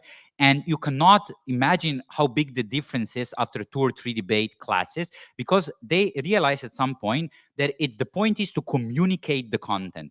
They also, they learn a lot of vocabulary because they are motivated to be able to explain it. But even if they don't, it is, they are motivated. They need to, I'm sitting there. Could be, I don't know, could be cats versus dogs, could be a topic that you are just, this talking about in English, I don't know, traffic, living in the city versus living in the subskirts and so on. So whatever it is, and it is brilliant because I'm sitting there as a judge who will decide, and they, not knowing the vocabulary, doing grammatical mistake after grammatical mistake, they try to communicate this with me because they really don't want to lose the debate about against these classmates that are sitting there. They try to communicate. Of course, they will always, after this debate session, teacher who will go with them through the most common grammatical mistakes that they made, who will tell them what's the additional vocabulary that they could use. Of course, that's as equally important as anything else. However, they will start speaking because they will be forced to communicate. This is why I believe that's a very good approach. Okay, let's take a break. Continue after it. That's it. If there will be any questions randomly during the break, I will be here to answer. Thank you. Any question? Well, for those who are at home, we see again in 20 minutes, I think. Let's say at 20 past 5. Is okay with you, Miha? Okay, 20 past 5.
In the second part, I will try to, as promised, give you some bits and pieces out of this methodology, how this could look in classroom directly, what are we actually teaching students, and so on.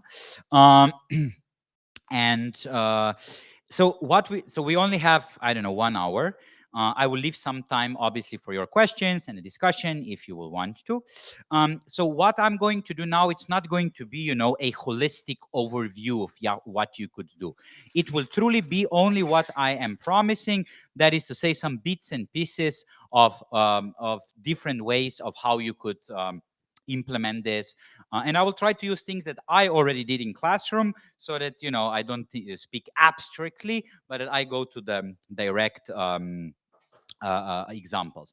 One of the things, this is probably the most complicated thing that I'm going to show. I mean, not complicated, maybe a bit advanced in terms of content, not even in terms of debate skill, is when I teach philosophy or when I teach literature with debate. Um, what did we do? Look, I believe that there are three biggest love poets in the world. And these are obviously Virgil, right? The Aeneida. Then we have Petrarch, right? And then we have Shakespeare. These are my three favorite. And I believe that, and this is now I want to teach students something on that, right? How they were describing their love object, right? Okay. And now I believe that these three people, they were actually referring to each other when they were writing. Now I hope that I know quotations by heart, but I'm not sure. But Virgil writes, "The goddess indubitable was revealed in her step." So he calls his girl that he loved, he calls her goddess, right? She said goddess. She's goddess, and he says the goddess indubitable, right? The perfect goddess was revealed in her step. Okay? Then 13,000 years later, not 1300 years later, Petrarch, who says, oh my God, now if I know the quotation in English, he says, her way of walking was of angelic form. So he says angelic form, not goddess. It has a form of an angel, form of a god. It was not God, it was not angel, but it was of angelic form. And the trick is, he also admires her and evaluates her when she's walking, because Petrarch says her way of walking was of angelic form. So Virgil says her step, Petrarch says her way of walking. And then you have Shakespeare, the most famous sonnet. I never saw a goddess go. My mistress, when she walks, she treads on ground. So again, we have what a goddess go, she treads on ground. So we have direct references, right? And then what he says, I never saw a goddess go, right? So it's not a goddess. My mistress, when she walks, she treads on ground. And then he says, but yet I think my love as rare as any she belied with false compare. So it's beyond false compare. He can't even compare it with anything. So we have Virgilius, however you call it, who says she is the goddess, perfection on ground. Then we have Petrarch, who says, I know she's not goddess, an angel, but she's of angelic form. So he compares her with the form of a god, an angel. And then we have Shakespeare, who says, like, she's like everybody else, right? My mistress, when she walks, she treads on ground. But yet I think my love is rare as any she belied with false compare. False compare, direct reference with comparing her to an angelic form. So you have three different interpretation of an love object, three different ways of how three different authors are approaching and describing what a love object is. And you have actually, references that they're using. Now, what I say to my students is, if I teach that, we do that, we read a bit, and then what they need to write down is, they have two options. The option number one is, if they are in love, they need to decide how would they describe their love object and why their description, and they need to choose one, the first one, second, or third, and they need to write an essay or have a speech to explain me why their description is more authentic and better and more expressive than the others. If they're not in love, they just need to compare them, right? And here, what you get is then sometimes I make a debate. Some person said the true love was expressed by Petrarca, or you can have the motion, you have the debate topic. Shakespeare, not Petrarca, was the one who was the best in expression of the true, authentic, eternal love, right? And then you have a debate, you have rules, and they need to convince you as an audience. And you cannot understand, I cannot tell you how very much I was surprised by students reading all three of them, not just the quotations that I gave on board and explained you, but the whole sonnet, the whole canzoniere, the whole Aeneid, and so on, because they truly wanted to know, okay, Virgil is saying this, but what were the consequences? How did it end up? Did they end up together? Blah, blah, blah. How much of a literature, on theoretical literature on these poems they have read to be able to produce the arguments. So you see, like something that, okay, might sound like a nice joke, nice statement that I made, but then provoking them, saying, creating a binary proposition that they need to argue about, and then you have them being in the center of an attention, producing arguments why one is more expressive, more authentic, more eternal than the other. And they were the one who decided which literature to read. Of course, they went to the literature teacher to ask for advices. Is this argument good or bad? Blah, blah, blah. And some of the arguments they made were not good. And teacher told them that they made something up, that this is not true how Petrarca wrote, blah, blah. But they were the one who came up with something. They were motivated. They presented that, right? And you have a whole literature class built on, few things that you say ex cathedra, but a lot of things that they do while they are trying to debate. Perfect lecture, a perfect 3 sessions that we have at the literature class. Okay. Now, another example, we are going through bits and pieces from a competitive debate club now, right? I gave, no, there was one competition where one of my novice teams, beginners, first competition for them, they were debating the topic that we should ban Facebook accounts, right, of people who are using hate speech on social media, right? Again, this is just for myself, so I remember the topic. You can't truly read it. So the topic was we should ban Facebook accounts of people who are using hate speech on social media. And these novice debaters, they were on the proposition. So they needed to defend this against I think it was Team Germany who was opposing this. It was a quarterfinal debate of some tournament. And my debaters, young students, they made, I think they came up with 2 very good arguments, or three very good arguments. Argument number 1, hate speech promotes a lot of violence, especially against minorities. I think that's a good argument if you explain it well. And do you agree it's a good one to have on proposition? Then the second argument was, because of hate speech, a lot of individuals feel very bad. They might even do a suicide, right? Online bullying, calling people names, body shaming, all this. I think that was also a very good argument. And I think that the third argument was that hate speech is normalizing violence, right?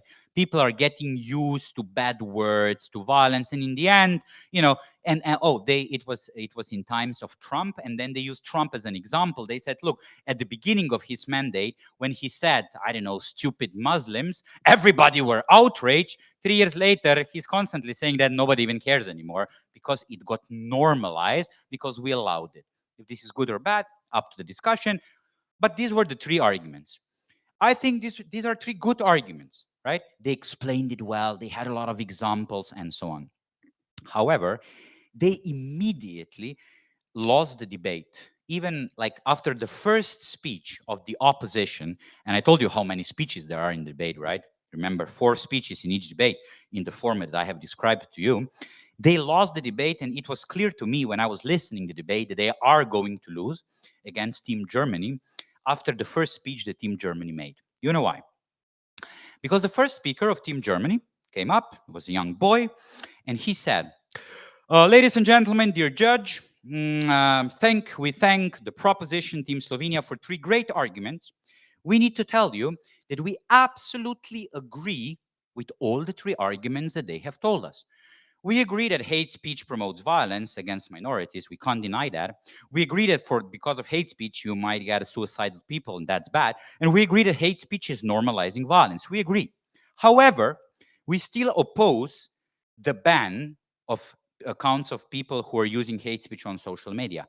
Why do we oppose? Because we believe that if you ban these Facebook accounts, you will not do anything good. If you ban Facebook accounts of people who are using hate speech on social media, they are going to get more angry. They are going to be radicalized. And they said, imagine, dear judge, that you have a person who really hates migrants. That was the time of a migrant crisis in Europe.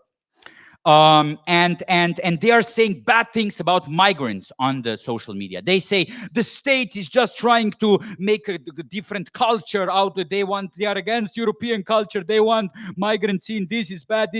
We should stop all the migrants. That's hate speech. If you're going to delete their accounts, how are they going to react, dear judge? They're going to be angry. They're going to say, until now, they were accepting migrants, but at least they allowed us to speak about that. Now we are not even allowed to speak anymore. So this is why these people are going to go on the streets. They are going to start bullying migrants on the streets. They are going to start demonstrations. They are going to use more hate speech. They are going to be more radicalized, more powerful, more energetic. So we agree with Team Slovenia that hate speech is bad, but we think that if you ban these Facebook accounts, you're going to create a lot of bad things. There will be more hate speech. And my team, the next speaker was, had no response. Right? They were like, yo, but we told you that hate speech is really bad. Can you imagine all the innocent victims? Germany said, yes, but if you ban, it will be worse. And then my team, they were smart. They said, no. We believe that if you ban, you will send a signal that this is not okay. You will penalize them. They will be afraid of punishments, blah, blah. That was okay, but very late in the debate, already too late, they were not able to come up with new arguments on the spot, and they lost the debate. You understand why, right? Okay, because they didn't talk about the ban. They only talked why hate speech is bad. And then they came to me next day, Monday. We were in Zagreb before COVID, in Zagreb for this competition, one of the biggest competition in the world. 160 teams from 20 countries around the world. And they were like, Coach Miha, I mean, we had good arguments. We made them exactly as you told us. We lost the debate. What to do? And I tell them, okay, here is a strategy that from now on you should always use. Look, I told them, a lot of times in the debate, you will get topics that will propose some sort of action. So I said, firstly, you need to decide, that's the first step, you need to decide whether the topic is suggesting the action. Cats are better than dogs. Is this an action? No. United States should military intervene in Syria. Is that an action? Yes. And they said, okay, we get it. So I told them, immediately when you will know that this is the motion that is proposing an action, there are always 3 things that you need to do if you want to win the debate. Before you start thinking about your examples, before you start thinking, how am I going to explain my arguments? Before you start thinking, how am I going to speak very persuasively? You need to create your communicative strategy. What are the things that you're going to explain? If you want to, so if you have an action, you're changing something. So that means that you are supporting a change. What is the first thing that you need, and I asked them, what is the first thing that you need to convince your audience into if you want to support the change? Firstly, you need to tell me that there is a problem. If there is no problem, why would anybody listen to you about the change, right? If I want to come here, to continue with our Marxist undertone, if I would want to come here and would start proposing some sort of Marxist revolution, right? I would need to start saying, look, we have a problem in reality, right? We have a lot of poor people, we have a lot of inequality, we have a lot of economic crisis, we have a climate crisis, we have a problem. We need to make some changes in order to make society more just, in order to make it more sustainable. So before I would tell you what my change is and why it is good, I would need to say, look, we have a problem. And when you tell me what the problem is, you create an urgency for the action or necessity for the action. And they said, okay. And I asked them, in your debate about hate speech, did you talk about the problem? They said, yes. We had 3 arguments why hate speech is so very bad. It creates violence, it harms minorities, people get suicidal, it normal. I said, okay, so you did that. Cool. Second thing, after you could show me that there is a problem, what's the second thing that you need to do if you're proposing an action? They said, well, okay, Professor Miha, you need to come up with some sort of solution. You need to say that your solution is the best solution, right? And I tell them, yes, correctly. After you told me that there is a problem, if you need to fight, if you want to fight for a change or for an action, you need to tell me that your solution is the best solution. So you need to talk about the efficiency of your solution. Or if you want, impacts of your solution. Impacts of your solution. And I asked them, did you talk about that? And they said, oh, we didn't, right? We only told the judge with 3 arguments how very bad the situation is now. We have a problem. So much hate speech. Oh my God, innocent victims, people suicidal, normalizing violence, harms for the minorities. Oh, but we didn't say anything about our solution. That's a shame, because you were literally proposing the change, which was banning some Facebook accounts, and you didn't tell me why your solution is an efficient solution. And I said, next time you need to have it. And then I asked them, but is this enough? Is there still something that the other team could say against your proposal? And one student said, yes, yes, yes. They could still say, Professor Andrič, they could still say, okay, maybe there is a problem. Maybe banning accounts will actually help. But what about the freedom of speech? And I said, brilliant. You also need to tell me that your solution is a moral solution, that it is justified, that it is morally justified to ban Facebook accounts, that it's okay to take a part of a freedom of speech away. Because if you don't prove that, then you can't say that banning is okay if you don't prove me that it is morally acceptable. So it is about morality or about justification. And I told them, always, always, when you are going to see that you in a debate need to propose an action, you need to make arguments about these 3 things. How are we going to prove that there is a problem? How we are going to prove that our action is the most efficient action? How we are going to prove that our action is also morally acceptable and justified, right? And this is how we then created a theory, let's say, on how do we come up with arguments, how do we come up with our communication strategy. We said, we call it the triangle of change. We need to have a problem, we need to have a solution, and we need to have a justification. With the problem, we create the urgency for the action. With the solution, we create the efficiency of the action. With the justification, we create the moral principles behind the action. And now, immediately, when they go into next debate, now they don't think, oh, what to say, what to say. Then, next tournament, they got a debate. We believe that the state should should limit individual energy use. Right? So that the state should say, look, every citizen, every individual, when you use too much electricity, gasoline, water, whatever, we stop you here, we cannot do this anymore. They immediately know, okay, how are we going to prove that there is some sort of a problem? We need to say climate crisis. The reason for the crisis is we spend too much energy. Okay, that's the problem. Efficiency of the solution. What are direct impacts of our solution? Less energy is going to be spent. That's one argument. Second argument, what else? What else? Oh, we could say that people are going to be more aware of the fact that we have a climate crisis. How are we going to justify our solution? Because the other team is going to say, oh my God, if I have paid for my electricity, I have the right to use my electricity. The state will not tell me that I need to turn off my light if I want to work late night.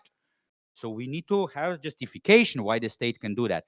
What is the argument? And they came up with the argument that future of climate is more important than individual freedom. And like in 5 minutes, they had 4 arguments for this debate. argument, we are in climate crisis because we spend too much energy. Two arguments on efficiency, people will spend less energy, will damage the environment. One second argument here, people will be more aware and educated on the environment because of the action.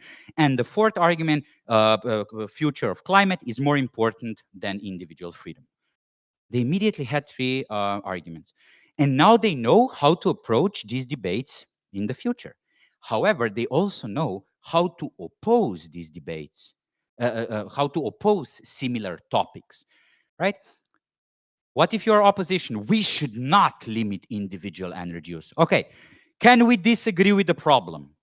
That'll be a hard one. But one team found a way. They said, okay, we agree that we as a society are spending too much energy. However, the real problems, the real problem are not individuals, but multinational corporations, economy, companies, industry. So it's not about individuals. That's not the real problem. So not we should limit individual energy use. The real problem is economy. So they responded to the problem. Then they responded to the solution, said, yeah, if this will be absolutely inefficient, because they had an argument that was explaining me with some statistic that if everybody would, I don't know, spend so and so much less energy, in the end we would still not save the planet because we need to, stop the economy. And then they said the last argument, individual freedom is still important. Also, the opposition can use this as a basic matrix of how to approach such motions.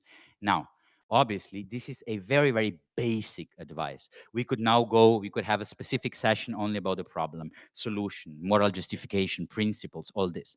But now, for the tournaments, they know how to do it.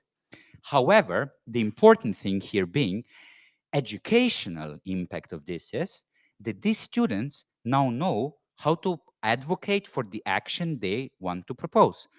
These students that went through this training now know how to write a proposal that, I'm not even joking, one of the groups of the students in one of US schools that I was working prepared a suggestion how they should change the food in the school kitchen, right? And their proposal was brilliant. Started with a problem, their concrete solution, why they are morally justified to demand that, the principles of efficiency in the school, students, and healthy lifestyle of students, blah, blah, blah. And they went through all these three things. And then the school responded to them and said that they disagree. And they immediately said, you didn't respond to the problem. For the solution, you didn't propose any alternative solution, blah, blah, blah. So immediately they knew how to act in real life, not just within the debate setting. So this is how you coach debate. They come up with a problem. Well, we lost the debate. We didn't know how to do it. Okay, let's create a theory how to approach such topics. And then you see how this, and they are going to use this only in the debate. They are not thinking now, oh, thank God teacher Andrič told us this. Now we are going to use this in our real life. They don't do that. But they are using now this in every next debate in order to win, not to lose, as they did against Team Germany. And in real life, when they need to propose the action, they follow this. When they need to oppose the action, they follow this. And that is exactly your goal. And I know that now you think, oh, but for teachers, it is very hard to come up with such strategies. This is why every good teacher training for the debate would comprise out of some of basic strategies to teach students in order for them to be able to critically think very well, right? So, for example, if you would have 5 days training, I would give you, I don't know, 5 of such strategies. And you know what would this also be? Why would that also be good? Because then you would be listening to their speech. And I told you, you always need to give them a feedback, right? And then you're, but I can't give them a feedback. They were great. I don't know what to tell them. Well, just look at the strategies, right? I mean, I only showed you one strategy, and I am sure that if we now would call a random person here to suggest an action and propose it, that one of these things would be missing. And you would just say, good speech, maybe work more on moral justification. Good speech, present the problem more clearly. Good speech, present the impacts of your solution better. And if you have 4 of such strategies in your head as a teacher, you can always give them feedback, right? And if you have them as a student, you can use them in a debate or in everyday life. So you see one example how this might work. Okay, let's go to more examples. I wrote down a few of the things that I want. Okay. Very easy thing, how to build a good argument, right? How to build a good argument. I always tell them that good argument needs to comprise out of 4 points. First point needs to be a very clear statement that answers the question, what are we going to prove? What are we going to prove? To prove. This seems very, very self-evident. Of course, at the beginning, you're going to say what you're going to prove. I am almost sure that none of the students would do this, and none of you would do this if I would ask you to make an argument. Usually you would say, oh, I have an argument about economy. I have an argument about climate. I have an argument about human rights. You're not telling me what you're going to prove. You're just giving me the basic topic of the argument. And that's very bad. The main point of the beginning of the argument always needs to be to give me a clear statement of the argument. What is your conclusion going to be? I'm going to spend additional 3 minutes here to show you why this is so very important. Let's do a short experiment. I'm going to give you a sequence of few numbers on the board. And you're going to tell me what is the next number in the sequence. Okay? The person who gives me the right answer and will be the first one, I don't know, I pay for coffee, for non-alcoholic beverage. Okay, cool. Now I need to make the right sequence because once I did that in the classroom and I messed up the sequence and I needed to pay coffee for everybody. The sequence is 2, 5, 4, 5, 6, 5, 8, 5, and now I'm asking for the next one. Oh, wait. Before I ask for numbers, for the answers, I will write the answer down so that you will not say that I'm cheating, right? So that somebody says the right answer and I say, it was not that, and then I make up a number. I will write down the correct answer. Just give me a second.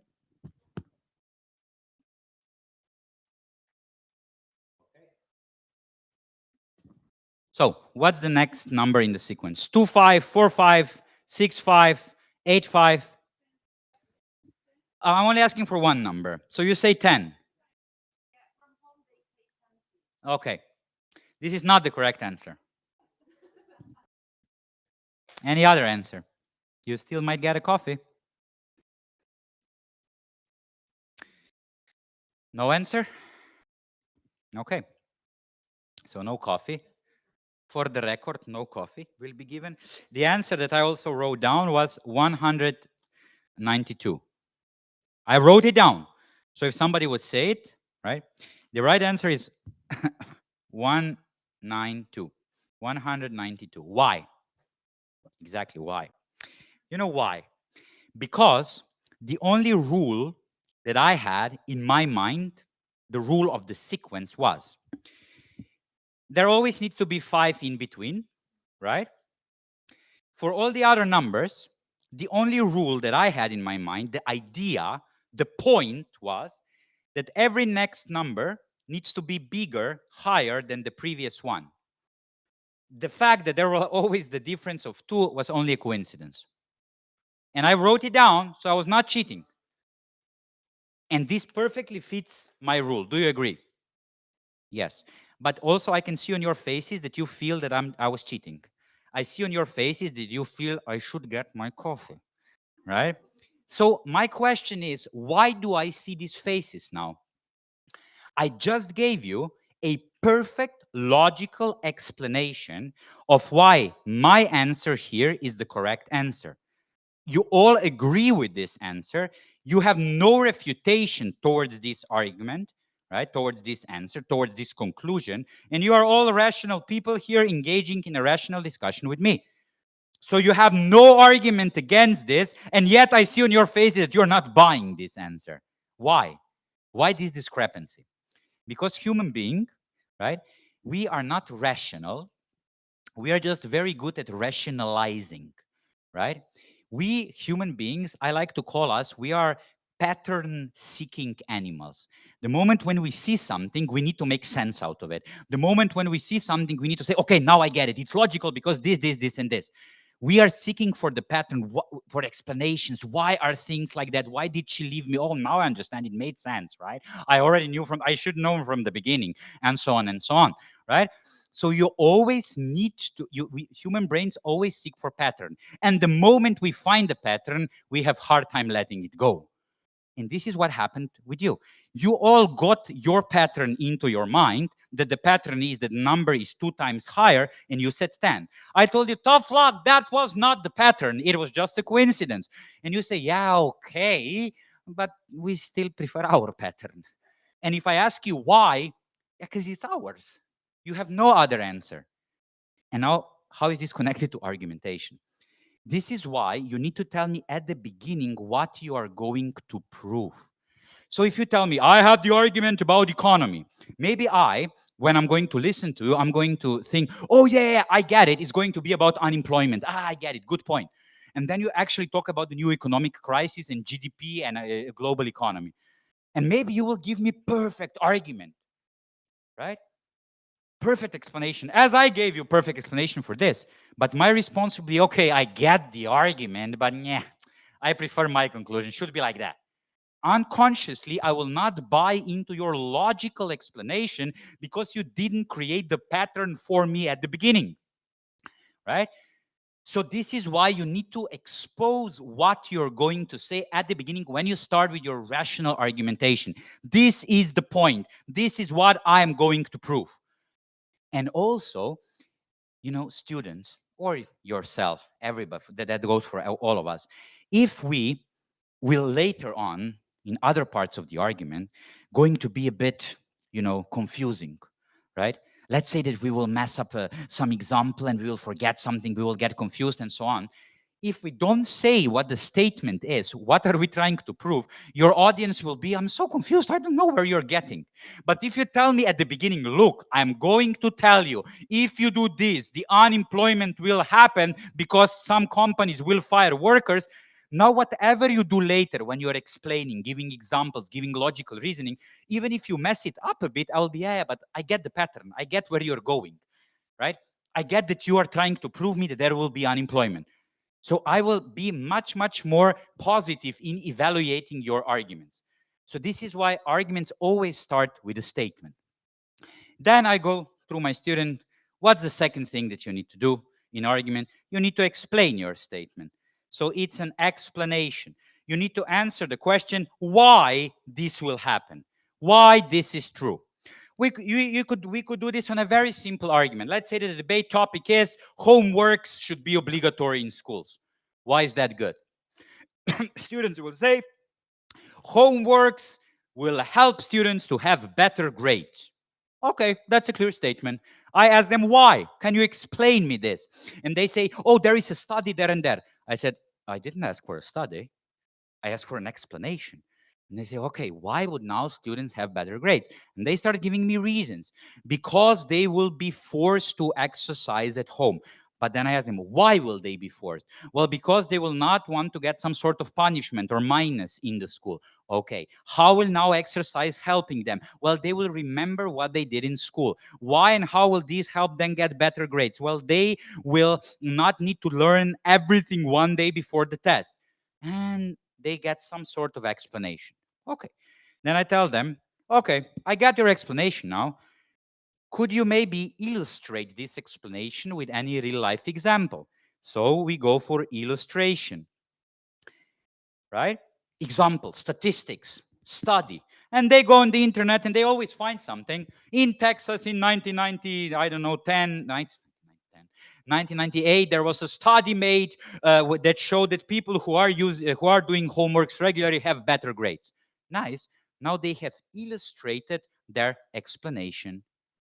And then I tell them or ask them, is our argument done? And they say, yes, we have a statement, we explained it, and we have the illustration.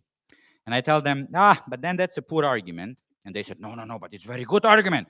We explained it to you, dear teacher. We even gave you a study to support it, to guarantee that our explanation is good.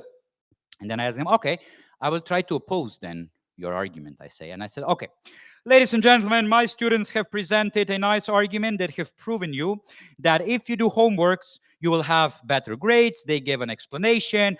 I have nothing against the explanation. They gave an illustration. I think it was a brilliant example. However, I don't care about this argument. I think this argument is not important. I could not care less if students have good grades or not. I mean, maybe they have proven you that students will have good grades, but I don't care. So what if they are going to have good grades? I think free time and pleasure and training sport in your free time is more important. So I don't care if they have proven you this. And they are like, okay, we did not expect that from you, teacher, particularly.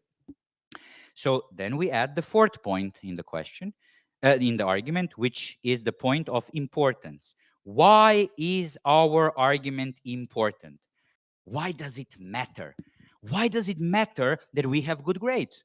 And then students say, oh, because the role of the school is to teach students as much as possible, and this is what they need. This is their most important goal. So it is important that we show you in this argument that doing homeworks actually helps.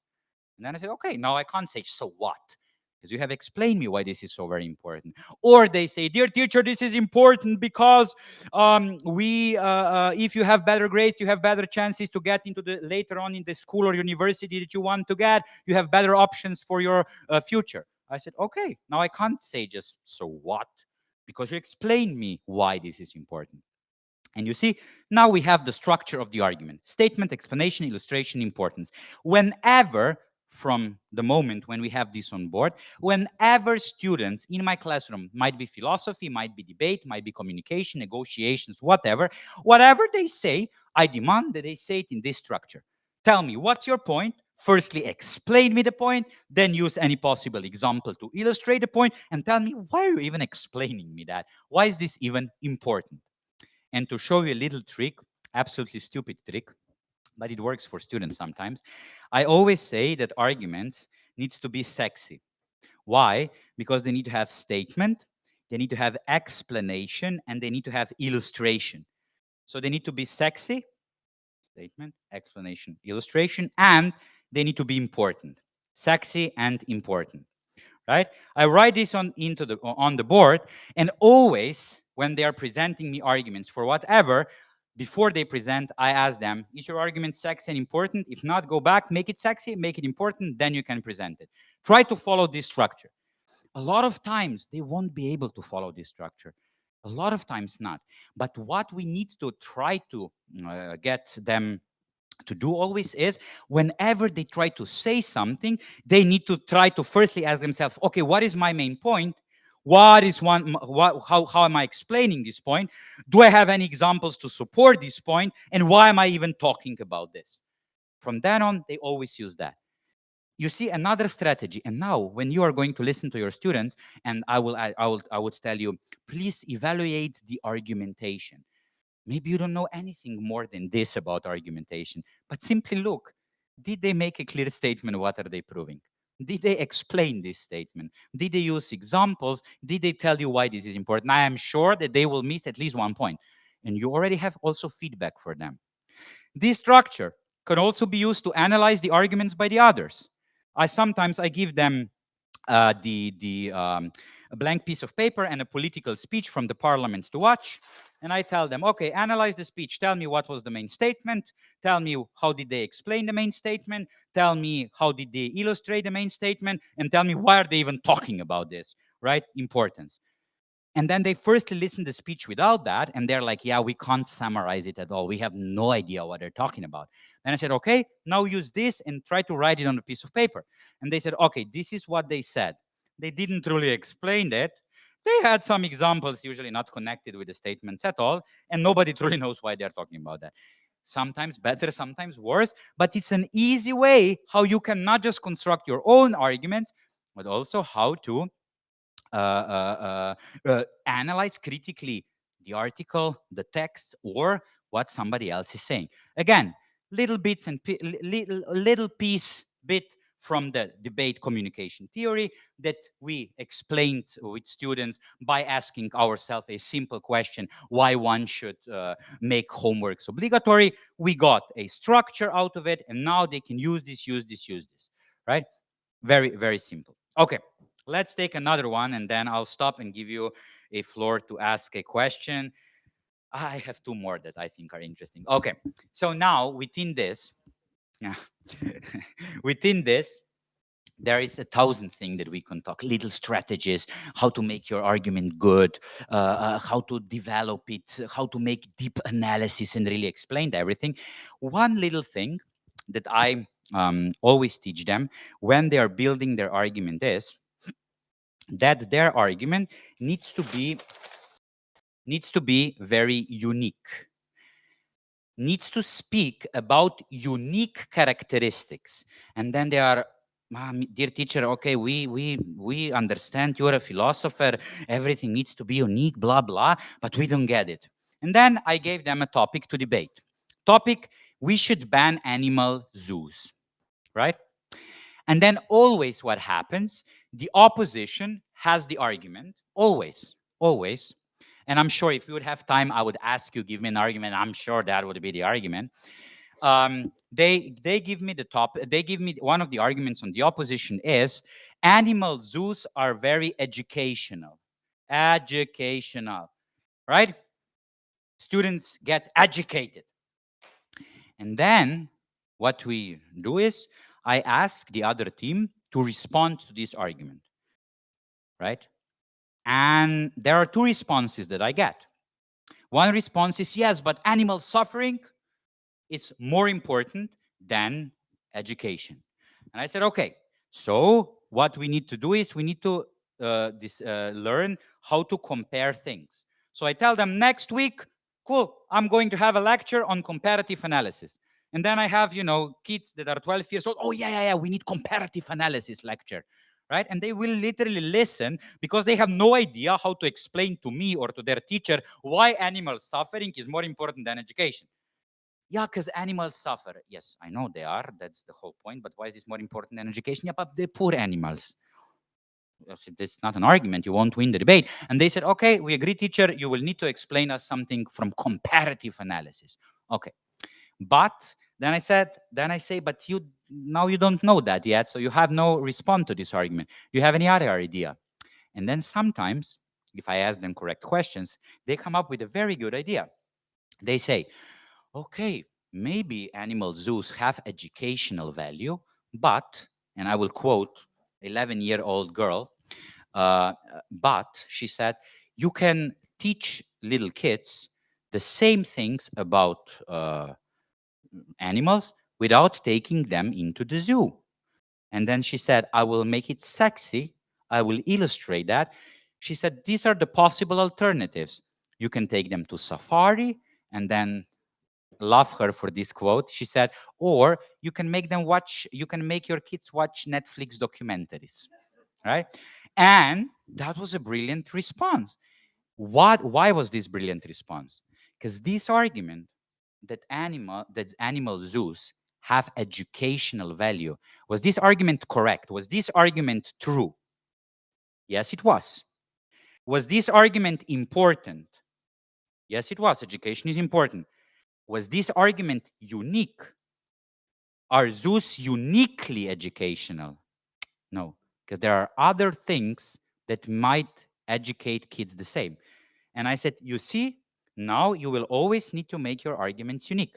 But then, now you see how students want to win. I thought that's the end of the session. We have another thing, how we need to make our arguments. We always need to make sure that they are unique. And I thought it's the end. And then a girl from the other team said, no, dear teacher. But I think that zoos are unique. They are unique because if you go to safari to see a tiger, you might, as she put it, she was 11 years old. She said, you might get eaten. Okay. And if you watch it on Netflix, you don't have real life interactions. And she said the unique educational element in zoos is that you get live interaction in a safe environment. You don't get eaten and you don't just watch it on the screen. And now you see what a brilliant argument this already is. And now these students, next time, will be able to make this argument already from the beginning. Because they will not just say, is the argument true? Is the argument important? They will always ask themselves, but is the argument unique? And I will tell you now, for example, a bit more advanced case would be with high school students. Uh, United States should military intervene in Middle East, right? Proposition, if you don't teach them that arguments need to be unique, they will give you an argument. Middle East is unstable and we need to help them. But yeah, but you could also help them economically, politically, engage them with a lot of things. Why military? So if you want to win this debate on the military level, you need to think about unique impacts of military intervention, going then with bombs.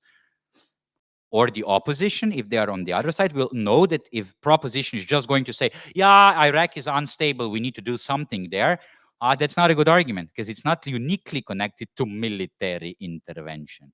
You see where I'm going, right? So this is now a bit more advanced way how you can start giving a communication strategy, argumentative strategy, uniqueness of the argument. You discuss this with student. They need to make a mental note somewhere, right? That argument needs to be unique. And then always next time they are going to do that, they are going to do that. Um, and there are several ways, several techniques that are very similar that I could give you, right? And this is how it would work. But you can, like these little things that we had, some more advanced, some very easy, you can use it in whatever setting you want, right? I literally used it at the beginning for the literature class. 2 weeks ago, I used it in an English class. They did something on, the topic was crime and punishment, right? I have new vocabulary, some articles in their textbooks and so on. So I came into the classroom, said, look, let's discuss capital punishment, death penalty, right? And I said, okay, what are we going to do? We are going to construct one argument. Let's go. What could be the statement, explanation, illustration, why it is important? And then I said, is there any way to disagree with me? And then they gave something back to me. And then I said, okay, who here supports capital punishment? Let's divide. And then I switched them. The one team that was for the capital punishment need to present arguments against, the other team arguments for. And then I saw these kids in this classroom, they don't want to speak a lot, right? They're a bit shy. They didn't have a lot of public speaking coaching. So I saw they're not going to speak a lot. So what we did is, told them, everybody needs to make one argument that is sexy and important. And then what I did is, I challenged them, right? One person said, we should have capital punishment because the crime rate will be decreased. And then they explain me what. And then I tell them, okay, I disagree with you because I think that in Slovenia we do not have problems with high crime rate, so there is no need for crime rate to be decreased. And then I pointed to somebody else. Can you try to defend this argument? And they went through statement, explanation, illustration. So you don't need to have a full debate if you have a classroom that is not willing to speak, right? Or if I would already tell them about arguments being unique, I'll tell them, okay, I understand we have high crime rate in Slovenia. I understand you want to decrease it. That's a great goal. That's very important. However, I don't believe that penalty, capital punishment, is the only exclusive and unique way to do that. I think there are other ways to decrease crime rate. For example, having more police force on the street. For example, having, being imprisoned for a lifetime and so on. No need for capital punishment. So I'm not taking your argument as long as you don't tell me why it is unique, right? And just by knowing some of the tricks, this is how you can moderate the discussion. You don't need to have a debate in a debate format. You can moderate it. But if you are moderating discussion, and if you want to persist into the debate methodology, what you need to do, you always need to challenge them. The point is that they need to be in a situation where they are not pressured by expressing their own opinion, but when they are just engaging in a game of trying to prove something. A lot of psychological studies is showing that why young students have problems changing the opinion is because they believe that if they change the opinion, right, their identity is challenged, right? that they failed as a person. If they were for Biden and now they are for Trump or vice versa, they failed as a person. They didn't stick to it. This is why we have radicalization. This is why people don't want to truly consider other arguments.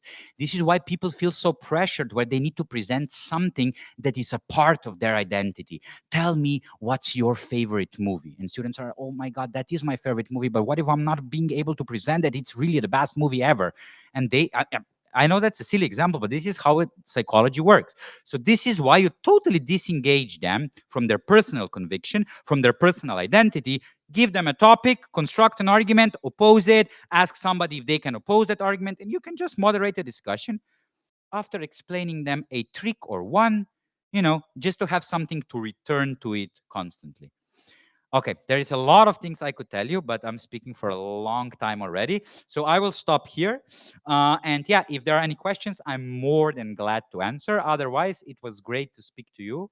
I hope it was something useful and interesting. However, just to justify the whole lecture again, the idea was just to really give you bits and pieces to show you what debate methodology is. I'm sure that if you will be interested in something like that, you can find a lot of things on the internet, and also I'm available to help. I can ask the organizers to spread my email or something. So I'm more than willing to help you with this, with resources, references, or ideas. So yes, if there is a question, I'm more than glad to answer. If not, thank you very much.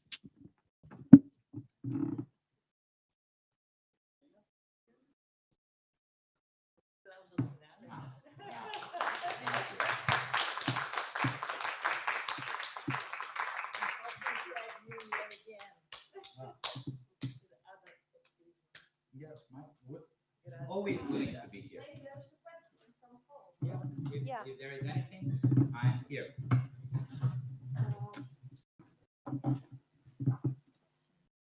No, I can see questions from here, but Just check.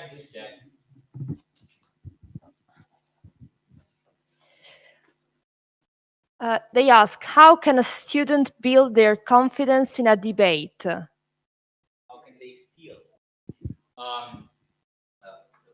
How to build their confidence? I mean, unfortunately, the answer here is very, very disappointing. The only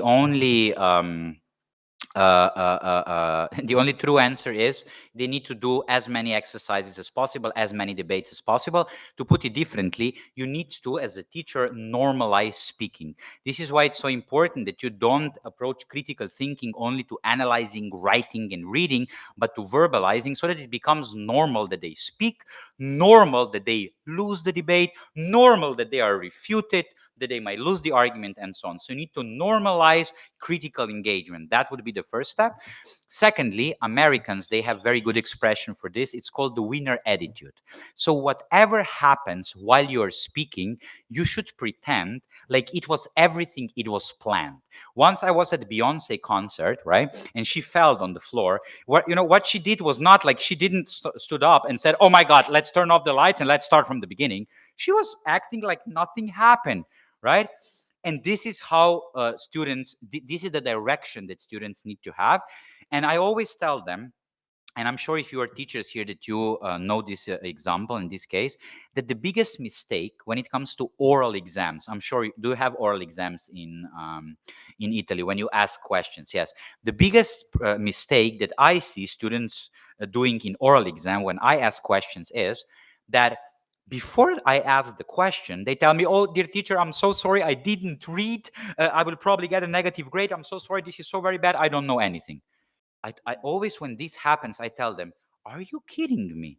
It's literally my job to find out what you don't know. I was trained to do that, and I will be paid for doing that. After I give the exam, I will write down, I did this exam, will show this to the principal, and principal will send me money.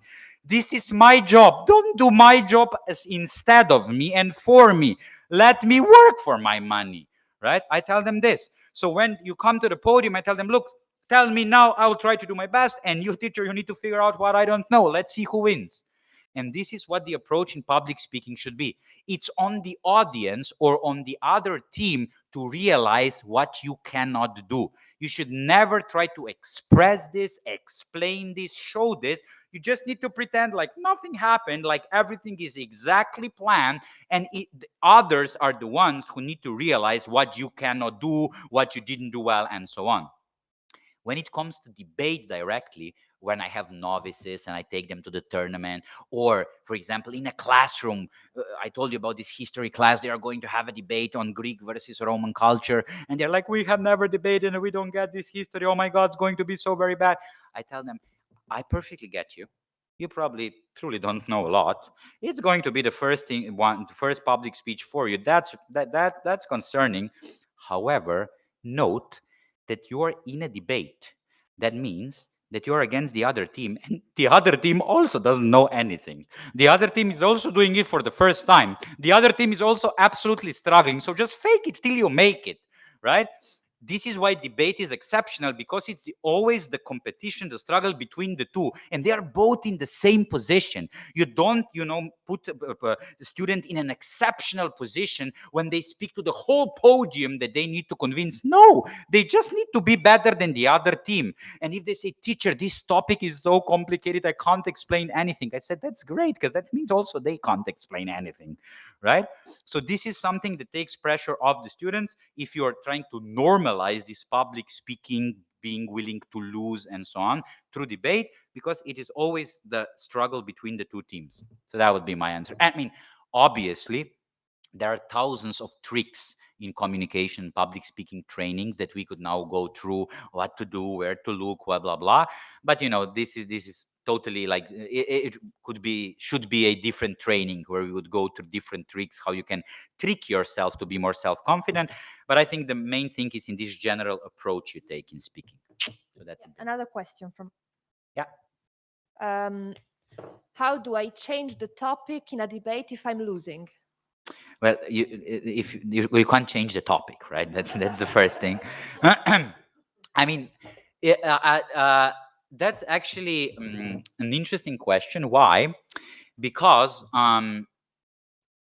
there is no answer to this question that I can't give an abstract answer. If you are already losing, right? How to start winning? However, there is no, you just need to be better. Now, what's the actual advice? The actual advice is that firstly, you need to figure out why are you losing. And this is very important when it comes to debating, because we were mentioning self-learning by students, their self-inner motivation and so on. They themselves will always want to know why are they losing debate. They will try to reflect on that. Are they bad at presenting?